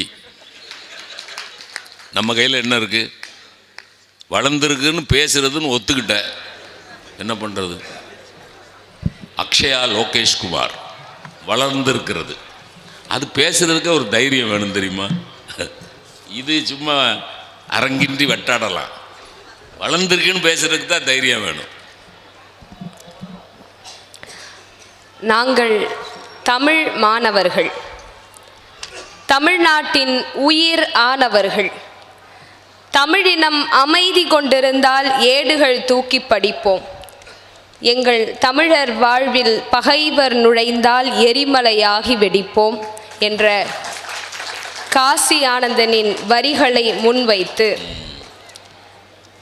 இத்தகைய ஒரு அறிவு திருவிழாவை மிக பிரம்மாண்டமாக ஏற்பாடு செய்து இங்கு நடத்தி கொண்டிருக்கக்கூடிய பெரியவர்களுக்கும் பேரன்பிற்கும் பெருமதிப்பிற்கும் உரிய வெள்ளை உடை அணிந்து வந்திருக்கும் கருப்பு வைரத்திற்கும் மேடையில் வீற்றிருக்கிற பெருமதிப்பிற்குரிய பேச்சாளர் பெருமக்களுக்கும் பெருந்திரளாக இங்கு வந்து அமர்ந்திருக்கிற அறிவு நிறை அன்பு சொந்தங்களுக்கும் என்னுடைய பணிவன்பான வணக்கங்கள். சில ஆண்டுகளுக்கு முன்பு கண் காணும் காட்சியாக இருந்த புத்தக கண்காட்சியை புத்தகங்களை கொண்டாடுகிற புத்தக திருவிழாவாக மாற்றி இன்றைக்கு பொதுமக்களை புத்தகமயமாக்கி கொண்டிருக்கிற இந்த ஒரு மேடையில் நின்று பேசும் பொழுது சமூக பற்று வளர்ந்திருக்கிறது என்று தான் பேச முடியும். சார், சிவசக்தி வடிவேல் சார் வந்தார், நிறைய விஷயங்களை பற்றி சொன்னார். அதுலேயும் ஒன்று சொன்னார், பெரும்பான்மை பேசு பொருள் இல்லை, பெரும்பான்மை தான் பேசு பொருள்னு சொன்னார். இப்படி பேசுறதுனால தான் சமூக பற்று தளருது. சிறுபான்மையினரையும் பார்க்க வேண்டும், அப்படி பார்த்தால் சமூக பற்று வளரும் என்பதுதான் எங்களுடைய வாதம். அருமை அருமை அருமை. அப்புறம் சொன்னாங்க, சார் நவீனத்துவமும் தொழில்நுட்பமும் தானே வளர்ந்துருக்கு, இன்னைக்கு அன்பு எங்கே இருக்குன்னு கேட்டாங்க. சார், ஒரு சமூகம் வளர வேண்டும் என்றால் அறிவுபூர்வமாக யோசிப்போம், உணர்ச்சியை கொஞ்சம் தள்ளி வச்சுட்டு. ஒரு சமூகம் வளர்ந்த சமூகமாக மாற வேண்டுமானால் நவீனத்துவமும் தொழில்நுட்பமும் முக்கியம். அப்படி நவீனத்துவமும் தொழில்நுட்பமும் இங்கு புதிதாக வரும்பொழுது சில தளர்ச்சிகள் ஏற்படும். ஆனால் அந்த தளர்வுகளிலிருந்து அந்த நவீனத்துவத்திலும் புதுமையை புகுத்துகிற அதே வேளையில் நல்லதை புகுத்தி இந்த சமூகத்தை மீட்டெடுக்க வேண்டும், வளர்ச்சி பெற வேண்டும் என்று சிந்திப்பதுதான் நல்ல போக்கே தவிர எங்களுக்கு அறிவியல் தொழில்நுட்பமே வேண்டாம் என்று சொல்லுவது யதார்த்தத்திற்கு பொருந்தாது. இப்போ உதாரணத்தை சொல்லட்டுங்களா சார், நம்முடைய பாரம்பரியம் வேஷ்டி கட்டுறதும் சேலை கட்டுறதும். நாம அறிவு படிச்சு வளர்ந்துட்டோம், எல்லா பெண்களும் வேலைக்கு போறாங்க, ஆண்களும் வேலைக்கு போறாங்க. வேலைக்கு போற அவசரத்துல இந்த அம்மாவுக்கு சேலை கட்டலாம் நேரம் இல்லை, ஓடுற ஓட்டத்துல வேட்டியை கட்டிட்டு ஓட முடியாது, மானம் போயிரும். அப்ப என்ன பண்றது? இந்த நவீனமும் வேண்டும், இந்த வளர்ச்சியும் வேண்டும், நம்முடைய கலாச்சாரத்தையும் விட்டு தர முடியாது. அதற்கு தான் நம்முடைய ராம்ராஜ் ஐயாவை போன்றவர்கள் ஒட்டிக்கோ கட்டிக்கோ வேட்டியையும் ஒட்டிக்கோ கட்டிக்கோ சேலையையும் அறிமுகப்படுத்தினார்கள் என்று சொன்னால், நவீனத்துவத்திலும் தமிழ் கலாச்சாரத்தை காக்க வேண்டும் என்கிற சமூக பற்று இன்றைக்கு வளர்ந்திருக்கிறது என்பதுதான் எங்களுடைய அடிப்படை வாதம். ஐயா அண்ணன் வந்து பேசும்போது சொன்னாங்க, சார் அப்பாவோட இறுதி சடங்குக்கு வரமாட்டேங்கிறான் சார் அப்படின்னு சொன்னார். உண்மைதான், அப்படியும் சில பேர் இருக்கிறார்கள். அவர்கள்லாம் சமூக பற்று இல்லை, குடும்ப பற்றே இல்லாதவர்கள், அது வேற. ஆனால் கொரோனா என்கிற ஒரு நிலை நமக்கு வந்தது, சூழ்நிலை. எப்போது மனித குலத்திற்கு அச்சுறுத்தல் வருகிறதோ அப்போதுதான் மனிதனுக்குள் இருக்கிற மனிதநேயம் தலை நோக்கி நான் இருக்கிறேன் என்று காட்டுகிறது. சரியா? அப்படி கொரோனா வந்த பொழுது சொந்தக்காரர்களும் சரி, பெத்த மகனாக இருந்தாலும் சரி, கொரோனா வந்தவர் இறந்து விட்டால் தொடக்கூடாது என்று அரசாங்கமே நமக்கு விதிமுறை சொன்னது. அப்போது யார் பெற்றவராக இருந்தால் என்ன, யாரை பெற்றவராக இருந்தால் என்ன, நாங்கள் இருக்கிறோம் என்று இளைஞர் குழுக்கள் இணைந்து யாரென்றே தெரியாதவரை எல்லாம் சாதி கடந்து மதம் கடந்து அடக்கம் செய்கிற ஒரு பெரிய விஷயத்தை செய்தார்கள் என்று சொன்னால் சமூக பற்று வளர்ந்திருக்கிறது என்றுதானே அர்த்தம். இதெல்லாமும் நான் வந்து சோசியல் மீடியால தான் பார்த்தேன். அண்ணன் கெட்டது மட்டும் தான், அண்ணன் சார்ஜ் போடும்போது கொஞ்சம் ஃபோனை திறந்து உள்ள என்ன இருக்குங்கிறதையும் பார்க்கணும், கொஞ்சம் நல்லதையும் பார்க்கணும். அது மட்டும் இல்லை, நான் இப்போ முன்பு சொன்னேன்ல, அந்த நவீனத்துவத்தில் எப்படி சமூக பற்றை வளர்ப்பது, அதுதான் இன்னைக்கு அறிஞர்கள் இன்னைக்கு இளைஞர்கள் செய்கிற பெரிய விஷயம். என்ன தெரியுங்களாங்க, ஒரு காலத்தில் தாய்ப்பால் சுரப்பு அதிகம் இருந்தால் கண்பட்டு போய்விடும் என்று மறைத்து வைத்த மூட நம்பிக்கை நிலை மாறி எனக்கு இருக்கிற அதிக பால் சுரப்பை என் பிள்ளைகளுக்கு மட்டுமல்ல ஊட்டச்சத்து குறைபாடு உள்ள உலக பிள்ளைகள் அத்தனைக்கும் கொடுப்பேன்னு சொல்லி இந்த உங்கள் ஊர் கோயம்புத்தூர்ல இருந்து ஒரு பெண் கின்னஸ் சாதனை வாங்கியிருக்காங்க. எதுக்கு? 106 லிட்டர் தாய்ப்பாலை தானமாக கொடுத்ததற்கு. இது எத்தனை பெரிய சமூக பற்று சார். விபத்துல சிறு பிள்ளை ஆசையாக கனவுகளோடு வளர்த்தெடுத்த ஒரு இளம் பிள்ளை இறந்து போறான் சார். அந்த அம்மா அழுது போராடி அதெல்லாம் முடிஞ்ச பிறகு கொஞ்சம் அறிவுபூர்வமாக இந்த சமூக அக்கறையோடு யோசிக்கிறா, என் பிள்ளை இறந்தா என்ன, என் பிள்ளையோட உறுப்புகளை வைத்து பல பிள்ளைகள் வாழ வேண்டும் என்று உடல் உறுப்புகளை தானம் செய்கிற அளவிற்கு அறிவோடு கூடிய சமூக பற்று இன்றைக்கு வளர்ந்திருக்கிறதா இல்லையா அப்படிங்கிறது தான் கேள்வி. ஐயா அவர்கள் இன்விடேஷனை பற்றி எல்லாம் சொன்னாங்க. இது பின்னாடியும் ரொம்ப அழகாக பச்சை பசேல்னு இருக்கே. நீங்கள் பல ஆண்டுகளாக கவனிக்காமல் மறந்த பல நீர்நிலைகளை இன்றைக்கு இருக்கிற இளைஞர் குழுக்கள் தூர்வாரி நீர் ஆதாரத்தை பெருக்கி கொண்டு இருக்கிறார்கள் என்று சொன்னால் சமூக பற்றி இன்றைய இளைஞர்களிடம் தொலைநோக்கோடு வளர்ந்திருக்கிறது என்பதுதானே உண்மை. அது மட்டும் இல்லைங்க, நம்ம வடக்கிலிருந்து ஒரு பிரச்சனை வந்தா ஐயா தொடங்கும் போதே சொன்னார், ஓடிபி நம்பர் சொல்லு, ரைட்டு. அவருக்கு பேசுறதும் நெகட்டிவ், வர காலும் நெகட்டிவ். நான் நல்லதாக சொல்கிறேன். வடக்கிலிருந்து ஒரு பிரச்சனை வந்தால் நாம் எதிர்ப்பு குரல் கொடுக்கிறோம். தமிழ்நாட்டில் தமிழர்களுக்கு தான் வேலையில் முன்னுரிமை கொடுக்கணும்னு உரிமை குரல் கொடுக்கிறோம். ஆனாலும் கூட வடமாநில சகோதரர் ஒருவருக்கு நம் சொந்த தமிழர்களால் ஒரு பிரச்சனை என்று வரும் பொழுது ஒட்டுமொத்த தமிழர்களும் வடமாநில சகோதரருக்கு ஆதரவாக நின்று தமிழ் சகோதரர்கள், தமிழ் இனத்தை சார்ந்த பிள்ளைகளை குற்றம் செய்தவர்கள் என்று நின்று எதிர்ப்பு தெரிவித்து போராடினோமே. நாமக்கல் கவிஞர் எழுதுவார், தமிழன் என்றோர் இனமுண்டு, தனியே அவர்க்கொரு குணமுண்டு, அமிழ்தம் அவனுடைய மொழியாகும், அஃதே அவனுடைய வழியாகும் என்று யாதும் ஊரே யாவரும் கேளீர் என்று சொல்லிக் கொடுத்த மரபை இன்றைக்கும் நாம் காத்து கொண்டு இருக்கிறோம் என்று சொன்னால், ஐயா அவர்கள் சொன்னாரே, என் இனத்தை சேர்ந்தவன் எந்த தவறு செய்தாலும் அதற்கு துணை போவது இனவெறி என்று. நாங்கள் இனவெறியோடு இல்லை, இன பாசத்தோடு வாழ்ந்து காட்டி கொண்டிருக்கிறோம், சமூக பற்றை வளர்த்து கொண்டு இருக்கிறோம். இது மட்டும் தானாங்க. நீங்க இளைஞர்கள் வீடியோ எடுக்கிறத பத்தி சொன்னார்ல சார், எவ்வளவு உன்னதமான செயல்களை இந்த இளைஞர்கள் வீடியோ எடுக்கிற அதே இளைஞர்கள் செய்கிறாங்க தெரியுங்களா?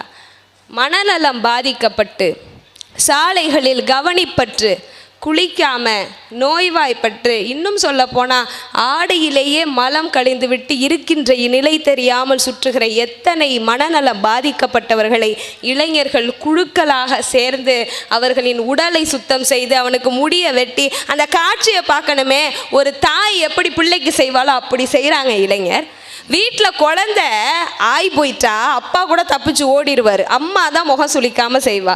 ஆனால் ஒரு இளைஞன் யாரென்றே தெரியாத ஒருவருக்கு அப்படிப்பட்ட உன்னத சேவையை செய்கிறான் என்று சொன்னால் அந்த தாய்மை உணர்வோடு இருக்கக்கூடிய இளைஞர்களை வைத்து சொல்கிறேன், இன்றைக்கு சமூக நலன், சமூக பற்று, சமூக அக்கறை வளர்ந்து தானே இருக்கிறது. அது மட்டும் இல்லைங்க, இப்போ சமீபத்தில் ஒரு செய்தியை பார்த்தோம். ஒரு டெலிவரி ஊழியர், அவருக்கு என்ன வேலை, என்ன பொருள் ஆர்டர் போடுறாங்களோ அதை எடுத்து கொண்டு போய் வீட்டில் கொடுக்கறது தான் அவருடைய வேலை. அப்படி ஒரு நாள் வேலை பார்த்துருக்கும் போது இரவு 10 மணிக்கு மேலே ஒரு ஆர்டர் வருது. என்ன, 3 எலி மருந்து பொட்டலங்கள் ஒரு பொண்ணு ஆர்டர் பண்ணுறான். இவன் அந்த பொட்டலத்தை எடுத்துகிட்டு போகிறாரு. ஆனால் யோசிக்கிறாரு, 10 மணிக்கு மேலே எதுக்கு இவருக்கு எலி மருந்து அப்படின்னு யோசிக்கிறாரு. அந்த பெண்ணினுடைய குரலில் இருக்கிற வேதனையும் இந்த இளைஞனுக்கு புரியுது சார். நேராக போய் கதவை தட்டி திறக்கிறான். அந்த பொண்ணு வெளில வந்தோன்னே சொல்கிறா, சாரி மேடம், உங்கள் பார்சல் எங்கேயோ மிஸ் ஆகிடுச்சு, அதனால் எலி மருந்து உங்களுக்கு கொடுக்க முடியல அப்படின்னு சொல்கிறான். சொல்லிவிட்டு அவன் கிளம்பிடலைங்க. ஏன்னா அதோட கிளம்பியிருந்தா அவள் வேறு முறையையோ முடிவையோ எடுத்திருக்க வாய்ப்பு இருக்குது. கூடவே நின்று பேசுகிறா, சிஸ்டர் சொல்கிறேன்னு தப்பாக எடுத்துக்காதீங்க, நீங்கள் இதை எலிக்காக வாங்கலைன்னு எனக்கு தெரியும், என்ன மனப்பிரச்சனையாக இருந்தாலும் சரி ஒரு நாள் சரியாயிடும், தன்னம்பிக்கையோடு இருங்கன்னு சொல்லி ஒரு உயிரையே அன்றைக்கு காப்பாற்றி இருக்கிறான் என்று சொன்னால், முடிச்சுட்டு வந்து அந்த பையன் வீடியோ போடுறாங்க, என்னுடைய வாழ்நாளில் இன்றைக்கு தான் ஏதாவது ஒன்றை சாதித்திருக்கிறேன் என்ற உள்ள மகிழ்வோடு நான் இருக்கிறேன் என்று சொன்னார். இது போல வீடியோவை பாருங்கள் சிவசக்தி வடிவேல் அண்ணன் அவர்களே. நிறைவாக சில விஷயங்களை மட்டும் சொல்கிறேன் சார். இன்றைக்கும் இந்து கோவில்களின் குடமுழுக்குக்கு முஸ்லீம்கள் சீர்வரிசை எடுத்து வருவதும், முஸ்லீம் மசூதி கட்டப்பட்ட உடனேயே இந்துக்கள் சீர்வரிசை எடுத்து வருவதும் நம்முடைய சமூகத்தில் நடந்து கொண்டு இருக்கிறது என்னும் பொழுது சமூக பற்றி இன்றைக்கும் வாழ்ந்தும் வளர்ந்தும் கொண்டுதான் இருக்கிறது என்று சொல்லி பெரிய பெரிய செயல்களை செய்யணும்னு அவசியம் இல்லைங்க. ரோட்டில் போகிறான், யாரோ ஒரு கூட்டுற அம்மா நின்றுட்டுருக்காங்க, அவங்கக்கிட்ட நின்று குழந்த மாதிரி ஒரு சாக்லேட்டை கொடுக்குறான்.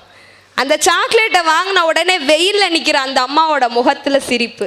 ஏழையின் சிரிப்பில் இறைவனை காண்போம் என்கிற எத்தனை பெரிய விஷயத்தை இன்றைக்கு இளைஞர் செய்கிறான் சார். வேலைக்கு போகிற அவசரத்துலையும் ஒரு பொண்ணு இதோ நல்லா நாகரிகமான உடை அமைஞ்சிட்டு ஸ்கூட்டியை எடுத்துட்டா, வேலைக்கு போகணும், டைம் ஆயிடுச்சு. ஆனால் அவளுக்கு ஞாபகம் வருது, ஐயோ இன்னைக்கு வர காக்காக்கும் குருவிக்கும் தண்ணியும் சோறும் வைக்கலையேன்னு அவசரமாக ஓடி போய் வச்சுட்டு வேலைக்கு போகிறா பாருங்க. அதற்கு பெயரும் சமூகப்பட்டிருந்தாங்க. ஹால் டிக்கெட்டை மறந்துட்டு எக்ஸாம் எழுத வந்த ஒரு பொண்ணுக்கு ஒரு காவல் அதிகாரி ஓடி போய் ஹால் டிக்கெட் எடுத்துகிட்டு வந்து கொடுத்து, நீ தேர்வு எழுதுமான்னு சொல்லி அவள் பாஸ் ஆகி நாளைக்கு அவளுடைய வாழ்க்கையும் சமூகமும் முன்னேறுகிறது என்று சொன்னால் அதற்கு பெயரும் சமூக பற்றுதான் என்று சொல்லி இன்றைய சூழ்நிலையில் சமூக பற்று வளர்கிறது தான் என்று சொல்லி வாய்ப்பளித்தவர்களுக்கும் வாய்மொழி கேட்டவர்களுக்கும் நன்றி கூறி விடைபெறுகிறேன். நன்றி, வணக்கம். சபாஸ். இன்னைக்கு ஏதோ ஒரு என்னமோ நடக்குது, ஏதோ ஆசீர்வதிக்கப்பட்ட பட்டிமன்றம். இந்த ஒரு தொடங்குனதுலேருந்து பார்த்தா கிராஃப் மேலேயே போய்கிட்டே இருக்கு. பிரமாதம். அக்ஷயா, சே, ஒரு அக்ஷய பாத்திரத்தை திறந்தால் எப்படி செய்திகள் வந்து கொட்டுமோ அது மாதிரி கொட்டிட்டாங்க. அமைதியாக அடக்கமாக பெண்கள் அப்படி தான் பேசணும். நான் சொல்ல வருவது என்னவென்றால், கீழே இருக்க 10 பேர் இருந்துச்சு, வாங்க வீட்டுக்கு போவோம், அங்கே ஆடுறான்னு தான் இங்கே வந்தோம், இங்கேயும் அதே ஆட்டமாக இருக்கு. அமைதியாக ஆழமாக ரொம்ப அருமையாக அவங்க சொன்னதில் ஒரே நேரம் கருதி அவங்க சொன்னதில் ஒரே ஒரு, சார் தாம் பெத்த பிள்ளைக்கு மட்டும்தான் தன்னோட தாய்ப்பால்னு நினைக்காம தாய்ப்பால் இல்லாத குழந்தைகளுக்கெல்லாம் தாய்ப்பால் கொடுத்தா பாருங்க. வயநாடில் திருப்பூரில் நடந்துருது அது. அதனால தான் சார் இறைவனுக்கு சமமாக தாயை வச்சு தான் எல்லாரும் பாடியிருக்காங்க. பால் நினைந்தூட்டும் தாயினும் சால பரிந்து. ஆழ்வார்ட்ட போய் கேட்டிங்கன்னா பெற்ற தாயினும் ஆயின செய்யும். பார்த்துருங்களா? குலம் தரும் செல்வம் தந்திடும் அடியார் படுதுயர் ஆயின எல்லாம் நிலம் தரம் செய்யும் நீள் விசும் அருளும் பெற்ற தாயினும் ஆயின செய்யும். கடவுளுக்கு சமம் சார் தாய், கடவுளுக்கு சமம் தாய். ஆனால் தன் குழந்தைக்கு மட்டும் இல்லை என்னோட தாய்ப்பால், பாதிக்கப்பட்ட குழந்தைகளுக்கெல்லாம் என்னோட தாய்ப்பால் உதவ வேணும்னு ஒருத்தர் நினைச்சானா அவள் கடவுளுக்கும் மேலே. நான் பிரமாதமாக பேசிக்கிறேன், சூப்பர். இப்போ நிறைவாக மூத்த சகோதரி இவங்களுக்கு நீ உடனே ஊண்டாயிரப்படாது. உனக்குமா நான் மூத்த சகோதரி, இந்த 3 பேருக்கு. சாந்தாமணி அம்மா தளர்ந்திருக்கிறது. சாந்தாமணி அம்மா தளர்ந்தில்லை, தளர்ந்திருக்கிறதுங்கிற கட்சி. தமிழ்நாடு அரசு திருப்பூர் மாவட்ட பொது நூலகத்துறை மற்றும் திருப்பூர் பின்னல் புக் ட்ரஸ்ட் நடத்தி கொண்டிருக்கக்கூடிய 22வது புத்தக திருவிழாவின் நடந்து கொண்டிருக்கக்கூடிய நல்லதொரு பட்டிமண்டபத்திற்கு ராம்ராஜ் காட்டனின் சட்டை வேட்டி அணிந்து சங்கத்தமிழாக வீற்றிருக்கக்கூடிய நடுவர் பெருந்தகை அவர்களே, பாங்கறிந்து மேடையில் பேசி அமர்ந்திருக்கக்கூடிய பேச்சாளர் பெருமக்களே, பெருந்திரளாக கூடியிருக்கக்கூடிய சான்றோர் பெருமக்களே, அத்துணை பேரையும் வணங்கி மகிழ்வதிலே நான் மகிழ்ச்சி கொள்கின்றேன். நடுவர் அவர்களே, நான் எத்தனையோ மேடையில் பேசியிருக்கிறேன், எத்தனையோ ஊர்களுக்கும் சென்று பேசியிருக்கிறேன், பல வெளிநாடுகளும் சென்று பேசியிருக்கிறேன். அந்த மேடைகளுக்கெல்லாம் நான் செல்லும் பொழுது எப்படி செல்வேன் என்றால், எப்படி ஒரு பணக்கார வீட்டுக்கு வாழ்க்கைப்பட்டு போகிற ஒரு பெண் கர்வத்தோடும் ஆணவத்தோடும் போவாளோ அதுபோல மேடைக்கு செல்வேன். ஆனால் இன்றைய தினம் இந்த மேடையிலே நான் எப்படி நின்று கொண்டிருக்கிறேன் தெரியுமா? அந்த பணக்கார வீட்டுக்கு வாழ்க்கைப்பட்டு போன அந்த பெண் தன்னுடைய தாய் வீடு வந்தால் எப்படி மகிழ்ச்சி கொள்வாளோ அந்த மகிழ்ச்சியோடு நான் இங்கு நின்று கொண்டிருக்கிறேன். ஏனென்றால் இந்த திருப்பூர் என் தாயினுடைய பிறப்பிடமான ஊர். ஆக இங்கு இருக்கக்கூடிய என்னுடைய சொந்த பந்தங்களுக்கும் உடன்பிறப்புகளுக்கும் மீண்டும் ஒரு வணக்கத்தை சொல்லி, அட்சயாவுக்கு ஒரு வேண்டுகோள். நாங்கள் தொழில்நுட்பத்தையோ அல்லது அறிவியல் வளர்ச்சியோ நாங்கள் எதிர்க்கலை, நாங்கள் வரவேற்கிறோம். உங்களுடைய அறிவியல் வளர்ச்சியை வரவேற்கிறோம். ஏன்னா நடுவர் அவர்களே, ஒரு காலகட்டங்களில் குகையில் வாழ்ந்துட்டு இருந்தவர்கள் எல்லாம் இன்னைக்கு கூகுளில் வாழ்கிறார்கள். இலைதலைகளை கட்டி கொண்டிருந்தவர்கள் எல்லாம் இன்று இன்டர்நெட்டில் வாழ்கிறார்கள். காடுகளில் வாழ்ந்து கொண்டிருப்பவர்கள் எல்லாம் இன்னைக்கு கம்ப்யூட்டரில் வாழ்கிறார்கள். நாங்கள் மறுக்கவில்லை. இந்த விஞ்ஞான வளர்ச்சியை பார்த்து நாங்கள் பெருமைப்படுகிறோம். ஆனால் இந்த விஞ்ஞானத்தினுடைய அசுர வளர்ச்சியை பார்த்து நாங்கள் கொஞ்சம் அச்சப்படுகிறோம் நடுவர் அவர்களே. அதனால்தான் நாங்கள் தளர்ந்துள்ளது அப்படின்னு பேச வந்திருக்கிறோம். நடுவர் அவர்களே, எதிரணியில நிறைய சொன்னாங்க. எங்க சகோதரரையும் கூட கொஞ்சம் அப்படியே இந்த பக்கம் வந்து பாருங்கன்னு சொன்னாங்க. நான் உங்ககிட்ட சொல்றேன், நீங்க இந்த பூனை கண்ணை மூடிட்டா உலகமே இருண்டு போச்சுன்னு நினைக்குமா? அது மாதிரி நீங்க கண்ணை மூடிட்டு ரெண்டு பேரும் வளர்ந்துருக்குதுன்னு பேசுறீங்க. கொஞ்சம் கண்ணை திறந்து பூத கண்ணாடி போட்டு இந்த சமூகத்தை எட்டி பாருங்க. இன்னைக்கு இந்த சமுதாயம் எப்படி இருக்குது தெரியுங்களா? பஸ்ஸில் போனால் பர்ஸை காணோம், பார்க்க அழகா இருந்தா நர்ஸை காணோம், ஆலயத்துக்கு போனா செருப்பை காணோம், ஆஸ்பத்திரிக்கு போனா உறுப்பை காணோம், ஆசிரமத்துக்கு போனா கற்பை காணோம். இந்த சமூகத்துல எங்க போனா கற்பை காணோம், ஆசிரமத்துக்கு போனா கற்பை காணோம். சரியா தாங்க சொன்னேன். அதனாலதான் அந்த இடத்துக்கு பேரு சிரமம்னு வச்சிருக்கேன். என்ன கழுதைக்கு அங்க போற? இல்ல உங்க அப்பா இருக்கா, ஆயி இருக்கா, வாத்தியார் இருக்காரு, தெருவில் பெரியவங்க இருக்காங்க, அவங்கள்ட்ட போய் அபிப்பிராயம் கேள. என்ன கழுதைக்கு சாமியார்கிட்ட போற? அவனே பொண்டாட்டி துரத்தி தான் சாமியாரா வந்து உட்கார்ந்துருக்கான். அவன்கிட்ட போய் எனக்கு இப்படி பிரச்சனைனா அவன் தான் உனக்கு பிரச்சனை. நடுவர் அவர்களே, முக்தி கிடைக்கணும்னு போறாங்க, அது எப்படியோ போகுது. ஆக இன்னைக்கு இந்த சமூகம் இந்த சூழல் இருக்கும் பொழுது இதை எப்படி வளர்ந்து இருக்குதுன்னு ரெண்டு பேர் பேசுவீங்க. நான் கேட்குறேன். நீங்க நிறைய பட்டியல் போட்டீங்க, இளவரச ஐயா சொன்னீங்க, நிறைய பட்டியல் போட்டீங்க. நடுவர் அவர்களே, ஒரு காலகட்டங்களில் சுட்ட பழம் வேண்டுமா சுடாத பழம் வேண்டுமா அப்படின்னு கேட்ட காலம் உண்டு, சுடாத பழமா குடுன்னு சொன்ன காலம் உண்டு. ஆனா இன்னைக்கு நீங்க, ஏன்னா இன்றைய சூழல்னு வச்சிருக்கீங்கல்ல, இன்றைய சூழல்ல போய் சுட்ட பழம் வேண்டுமா சுடாத பழம் வேண்டுமான்னு சொன்னா என்ன பதில் வரும் தெரியுமா? சுட்ட பழமோ சுடாத பழமோ சுகர் இல்லாத பழமா குடு அப்படின்னு சொல்ற காலமா மாறி இருக்குங்க. இன்னைக்கு பிறந்த குழந்தைக்கு சுகருங்கிறாங்க, 3வது படிக்கிற குழந்தைக்கு சுகர் வந்து இருக்குதுங்கிறாங்க, 16 வயசு இளைஞர்களுக்கும் சுகருங்கிறாங்க. நீங்க அதெல்லாம் கூட பரவாயில்லைங்க. இந்த சுகருக்குன்னே ஒரு சங்கம் வச்சிருக்கிறாங்க, நடைபயில்வோர் சங்கம்னு வச்சு சுகருக்குன்னே சங்கம் வச்சுட்டாங்க. அதுல தலைவர், செயலாளர், பொருளாளர் தேர்ந்தெடுத்திருக்கிறாங்க. நான் போய் கேட்டேன், தலைவருக்கு மேக்ஸிமம் சுகர். நான் அதை கேட்ட நடுவர் அவர்களே, எப்படி தலைவர், செயலாளர், பொருளாளர் தேர்வு செய்யறீங்கன்னு. சுகர் 400 இருந்தா தலைவராமா, 500 இருந்தா செயலாளராமா, 600 இருந்தா பொருளாளராமா. நான் கேட்டேன் 800 இருந்தானே ஓ கையான்ட்டாங்க.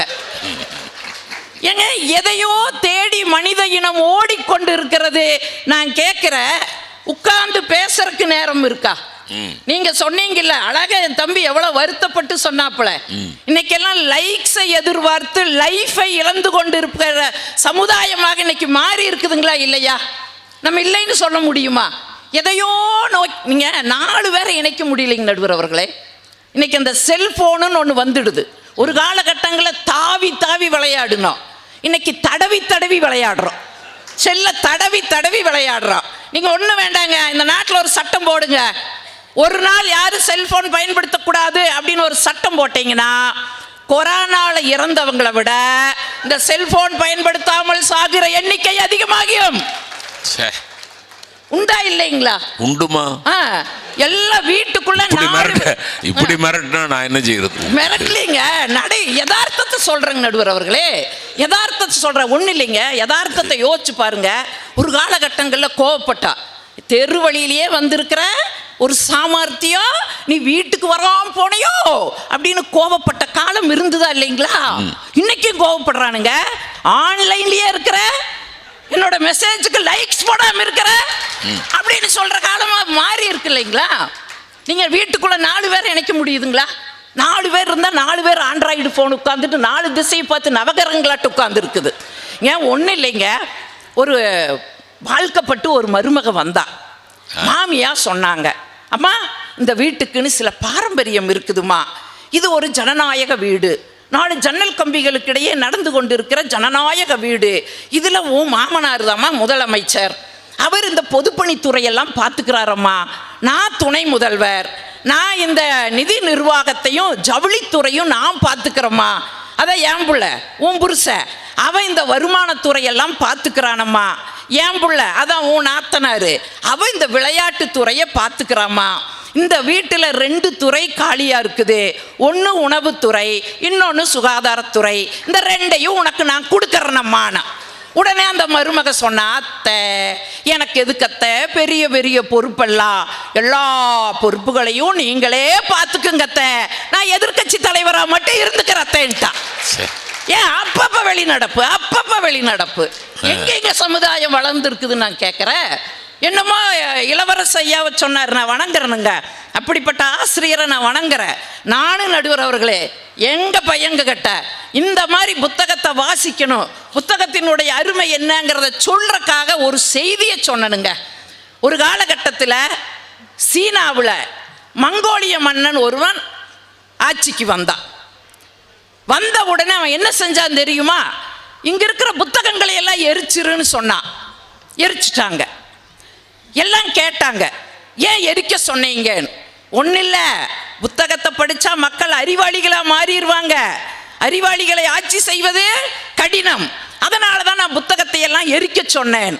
உடனே எல்லாரும் கேட்டாங்க, சரி புத்தகத்தை நீங்கள் எரிச்சிட்டீங்க, படைப்பாளிகள் இருக்கிறாங்கல்ல அவங்கள என்ன பண்ணுவீங்கன்னு கேட்டா, உடனே அவன் என்ன செஞ்சா, அந்த படைப்பாளிகளையும் கொன்று குவிங்கன்னு சொல்லிட்டான்.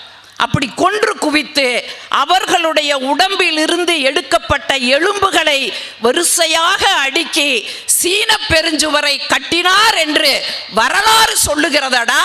இந்த மாதிரி வரலாறெல்லாம் படிச்சிருக்கிறையான்னு கேட்டேன். என் மாணவன் ஒருத்தர் எந்திரிச்சு சொன்னா, வரலாறு நான் படிக்கலிங் டீச்சர், ஆனால் வரலாறு பார்த்துருக்கிறேன் டீச்சர்னா.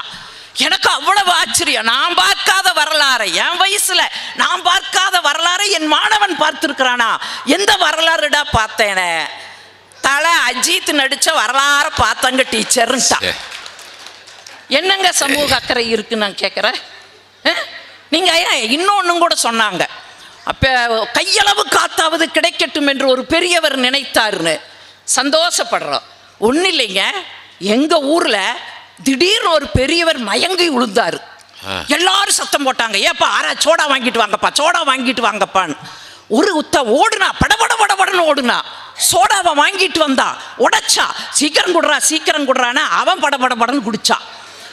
ஏண்டா மயங்கி விழுந்தவருக்கு கொடுக்காம நீ குடிக்கிறியன?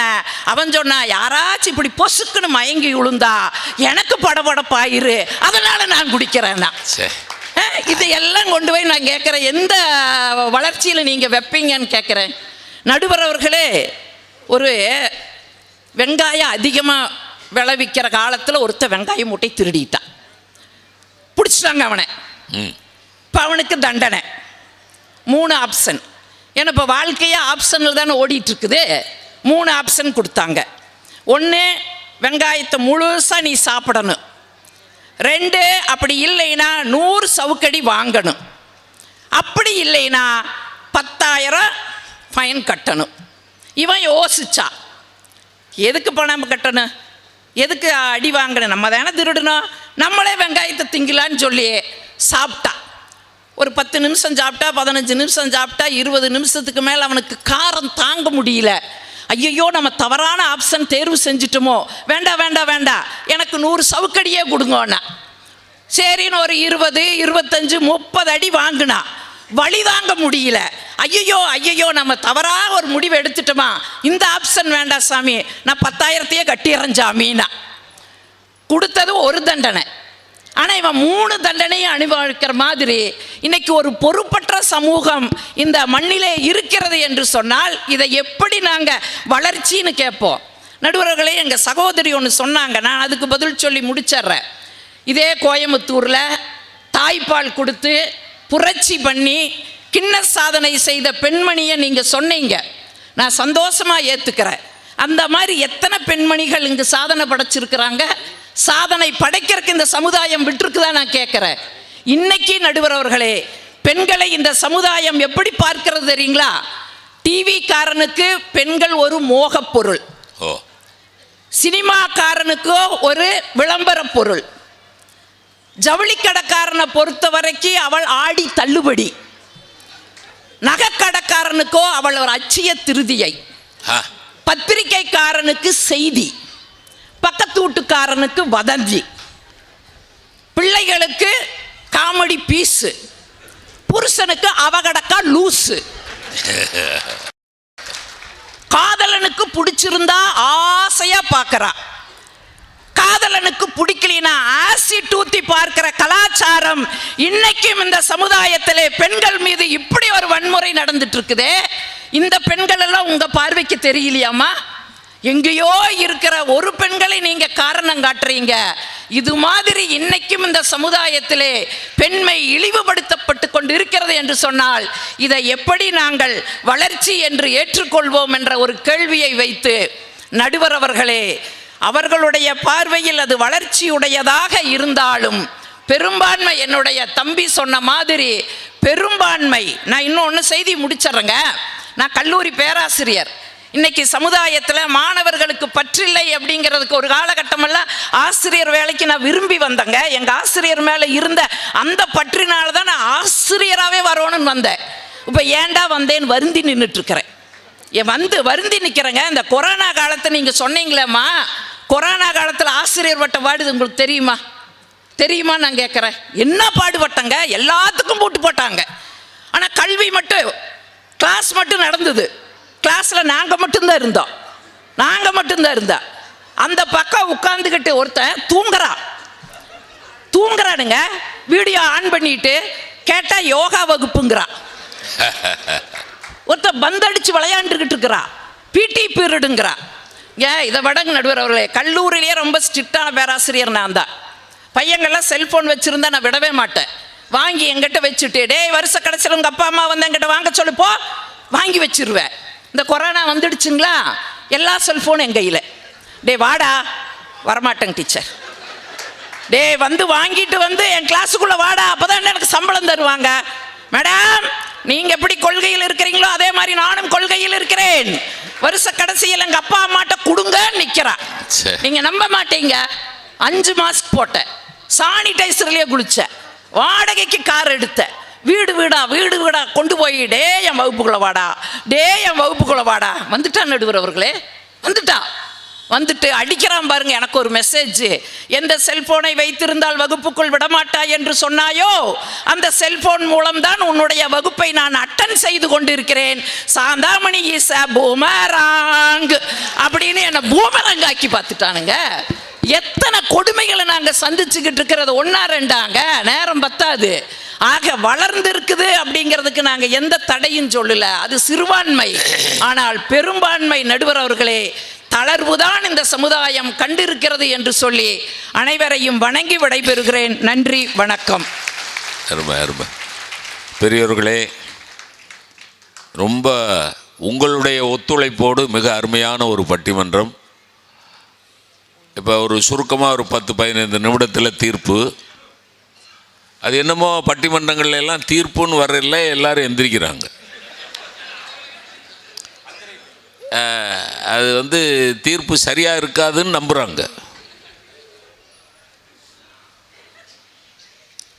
அதுலேருந்தே தெரியுது அக்கறை இல்லைன்னு.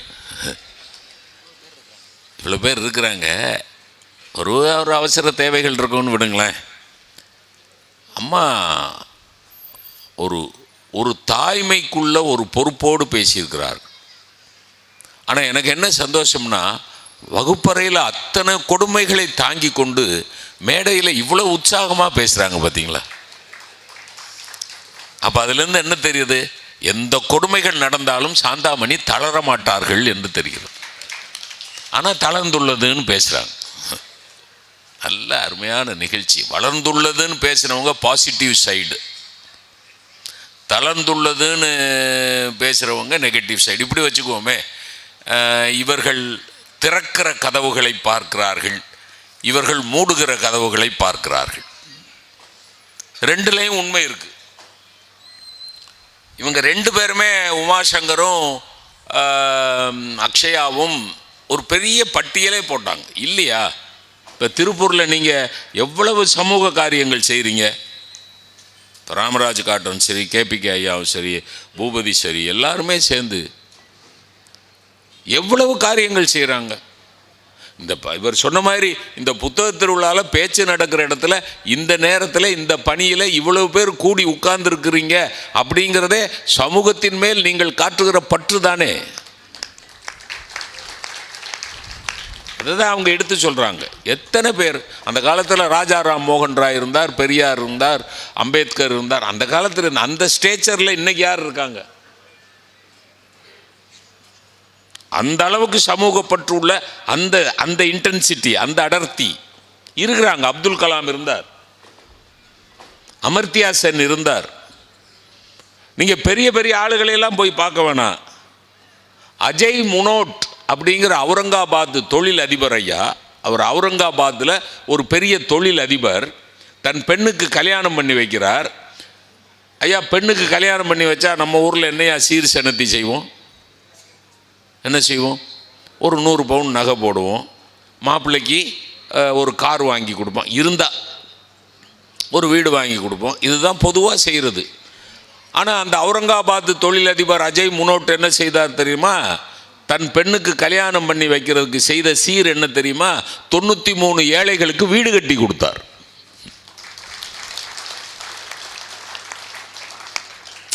தொண்ணூற்றி 3 ஏழைகளுக்கு வீடு கட்டி கொடுத்துட்டு, இந்த வீடுகள் தாமா உனக்கு அப்பா செய்கிற சீருன்னார். எனக்கு அஜய் முனோட்டை பாராட்ட தோணலை. அது சரிப்பா, நீங்கள் செய்கிறது சரின்னு ஒத்துக்கிட்டா பாருங்க, அவரோட மக அவளை தான் பாராட்டணும். அவளை கூட பாராட்ட தோணலை, அதை ஒத்துக்கிட்டான் பாருங்க மருமகன், செண்டாள பைய, அவனை தான் கும்பிடணும் சார். நானாக இருந்தால் என்ன செஞ்சிருப்பேன்? ஓ லூசு மாமாங்க வாய, நீ 93 ஏழைக்கு வீடை கட்டி கொடு, இல்லை 103 ஏழைக்கு வீடை கட்டி கொடு, எனக்கு கட்ட வேண்டியதை கட்டு. கேட்கலையா? அப்படிப்பட்ட மனித தெய்வங்கள் இந்த உலகத்தில் இன்றைக்கும் இருக்கிறார்கள் என்பதுதான் இவங்களோட வாதம். ஒரு அஜய் முனோட்டை விடுங்க சார், அவன் தொழில் அதிபர். பூல் பாண்டியன் மதுரையில் ஒரு பிச்சைக்காரன், பேர் என்ன தெரியுமா? பூல் பாண்டியன். பிச்சைக்காரன் சார், பிச்சை எடுத்து பொழப்பு நடத்துறவன். அவன் எடுத்த பிச்சையில் 50 ரூபா, 500 ரூபா, 100 ரூபான்னு சேர்த்து சேர்த்து சேர்த்து சேர்த்து 1 லட்சம் ரூபா சமூக காரியத்துக்கு உபயோகப்படுத்துங்கன்னு கவர்னர் கலெக்டர்கிட்ட போய் கொடுத்துருக்கான் ஐயா மதுரையில். பிச்சை அவனே பிச்சை எடுக்கிறான். இப்போ இருக்கிறான்ல, அந்த மனசு உள்ளவங்க இருக்கிறாங்கல்ல, இன்னைக்கு இல்லாமல் இருக்கா? நீங்கள் அதை விட பிச்சைக்காரனை விடுங்க. பிச்சைக்காரன் ஆர்ஜே பாலாஜின்னு ஒரு இன்சிக்னிஃபிகண்ட் ஆக்டர், கேள்விப்பட்டிருக்கீங்களா? அந்த என்ன ஒரு அம்மன் படம் வந்து மூக்குத்தி அம்மன் படம் நடித்தார்ல, அந்த ஆர்ஜே பாலாஜி, ஆர்ஜேனா ரேடியோ ஜாக்கி. மெட்ராஸில் வெள்ளம் வந்தது பாருங்க, அந்த மனுஷன் அந்த வெள்ளத்தில் பாதிக்கப்பட்டவங்களுக்கு அவர் சம்பாதிச்ச பணத்திலிருந்து அவ்வளவு சேவை செய்திருக்கிறார் ஆர்ஜே பாலாஜி. ஏன் சூர்யா, நடிகர் சூர்யா கல்வி அறக்கட்டளை வச்சு கல்வி கொடுக்கிறார். சந்துரு மாதிரி வழக்கறிஞர்கள் ஏழைகளுக்காக வழக்காடுகிறார்கள். இருக்கிறாங்கல்ல, இப்போ வளர்ந்து தானே வருது. 2 தீ விபத்து சொல்கிறேங்க உங்களுக்கு. கும்பகோணத்தில் இப்போ இன்றைய சூழ்நிலைன்னா இன்னைக்கு நடந்தது சொல்லுன்னெலாம் கேட்கக்கூடாது. இன்றைய சூழ்நிலையில் அப்படின்னா இன்னைக்கு காலையிலேருந்து சாயங்காலம் வரைக்கும் நடந்தது சொல்லு அப்படின்னா திருக்குறள்லாம் சொல்லவே முடியாது. கம்பராமாயணம்லாம் தொடப்படாது. அது என்னைக்கு எழுதுனது? கொஞ்ச நாளைக்கு முன்னாடி, இந்த நூற்றாண்டில் அப்படின்னு வச்சுக்கோமே, இல்லை ஒரு 50 வருஷத்துக்கு முன்னாடின்னு வச்சுக்கோமே. கும்பகோணத்தில் ஒரு கல்யாண வீட்டில், கல்யாண மண்டபத்தில் தீ விபத்து. கல்யாணமே விபத்துங்கிறீங்களா? சில பேருக்கு அப்படி தோணும், கல்யாண மண்டபத்தில் என்ன தீ விபத்து, கல்யாணமே விபத்து தானே. அப்படிலாம் நினைக்காதீங்க. கல்யாணம், நான் சுவிட்சர்லாந்தில் போய் ஒரு 6 மாதத்துக்கு முன்னாடி பேச போயில் இங்கிலீஷ்காரங்க ஒரு 10 பேர் ஆடியன்ஸில் இருந்தாங்க. அதனால நான் அப்பப்போ இங்கிலீஷில் 2-3 வாக்கியம் சொன்னேன். எனக்கு இங்கிலீஷ் மறந்துடக்கூடாதுங்கிறதுக்காக அப்பப்போ சொன்னேன். அதை ஒரு இங்கிலீஷ்காரனுக்கு ரொம்ப, அந்த சுவிட்சர்லாந்துக்காரனுக்கு ரொம்ப பிடிச்சி போச்சு. நான் மேடை விட்டு இறங்கினோன்னே, professor, you spoke very well, I congratulate you, very nice. Professor, may I know how old are you? I am about 80 years. Oh, 80 long years. Very nice. Very good. Professor, are you married? விளங்காம போனவன 80 வயசு ஆயிடுச்சுங்கிறேன். இன்னும் அப்போ அவன் ஆசைப்படுறான். அது 80 வயசுலேயும் ஒருத்தன் கல்யாணம் ஆகலைன்னா அதிர்ஷ்டக்காரன் தானேன்னு நினைக்கிறான். Are you married? அப்படின்னா, yeah, I am married. How long are you married? 52 long years. Oh my God, 52 long years with the same wife. 52 வருஷம் ஒரே பஞ்சாதியோடையா? எப்படிரா? யாரு? அவனுக்கு ஆச்சரியமா இருக்கு. சார், ஒரே மனைவியோடு ஒருவன் 52 ஆண்டுகள் வாழ்கிறான் என்றால் தமிழ்நாட்டுக்காரனுக்கு அது ஆசீர்வாதம், வெளிநாட்டுக்காரனுக்கு அது ஆச்சரியம். இல்லை, கல்யாணம்லாம் விபத்து இல்லை, கல்யாண வீட்டில் விபத்து, கல்யாண மண்டபத்தில் விபத்து. எல்லாம் அச்சத தூவ வந்தவன்லாம் அக்னிக்கு பயந்து வெளியே ஓடியாடுறான். ஏன்னா விபத்து, ஓடியாடுறான் பயந்து. சில பேர் தீக்காயத்தோடு வெளியே ஓடியாடுறான். அந்த பக்கமாக ஒரு பாய், ஒரு இஸ்லாமிய நண்பர் காரில் வெள்ளிக்கிழமை, அன்னைக்கு வெள்ளிக்கிழமை தொழுகைக்காக போய்கிட்டு இருக்கார். இஸ்லாம் மார்க்கத்தில் எப்படின்னா, வெள்ளிக்கிழமை தொழுகையை தவற விடக்கூடாது, அது அவங்க ரூல். வெள்ளிக்கிழமை தொழுகைக்காக காரில் போய்கிட்டு இருக்கார். மண்டபத்திலேருந்து தீக்காயத்தோடு பிள்ளைகள் ஓடியாடுறதை பார்த்துட்டு காரை நிறுத்தி டிரைவர்கிட்ட சொல்கிறார். அவர் இறங்கிட்டு, எவ்வளவு சீக்கிரம் எத்தனை பேரை கொண்டு போய் பக்கத்தில் இருக்க ஆஸ்பத்திரியில் சேர்க்க முடியுமோ சேர்த்து ஃபஸ்ட் எய்டு கொடு, முதலுதவி கொடு அப்படிங்கிறார். 2 மணி நேரமாக நடக்குது. இந்த 2 மணி நேரத்தில் அங்கே வெள்ளிக்கிழமை தொழுகை முடிஞ்சிருது. இப்போ தொழுகை முடிஞ்சு மற்ற பாயெல்லாம் வர்றாங்க, மற்ற இஸ்லாமிய சகோதரர்கள்லாம் வர்றாங்க. இவர் அங்கே நிற்கிறார். இப்போ கேட்குறாங்க, பாய் என்ன நீங்கள் இன்றைக்கி வரல, தொழுகைக்கு வரல, வெள்ளிக்கிழமை தொழுகையை தவற விடக்கூடாதே அப்படின்ன போது அந்த பாய் சொன்னார், இது இப்போது கொஞ்ச நாளைக்கு முன்னாடி நடந்தது. அந்த பாய் சொன்னார், ஆமாம், வெள்ளிக்கிழமை தொழுகையை தவற விட்டு விட்டேன். இதுவரை எனக்கு பிடித்த அல்லாவை தொழுது கொண்டிருந்தேன், இன்றைக்குத்தான் அல்லாவுக்கு பிடித்த தொழுகையை செய்திருக்கிறேன்.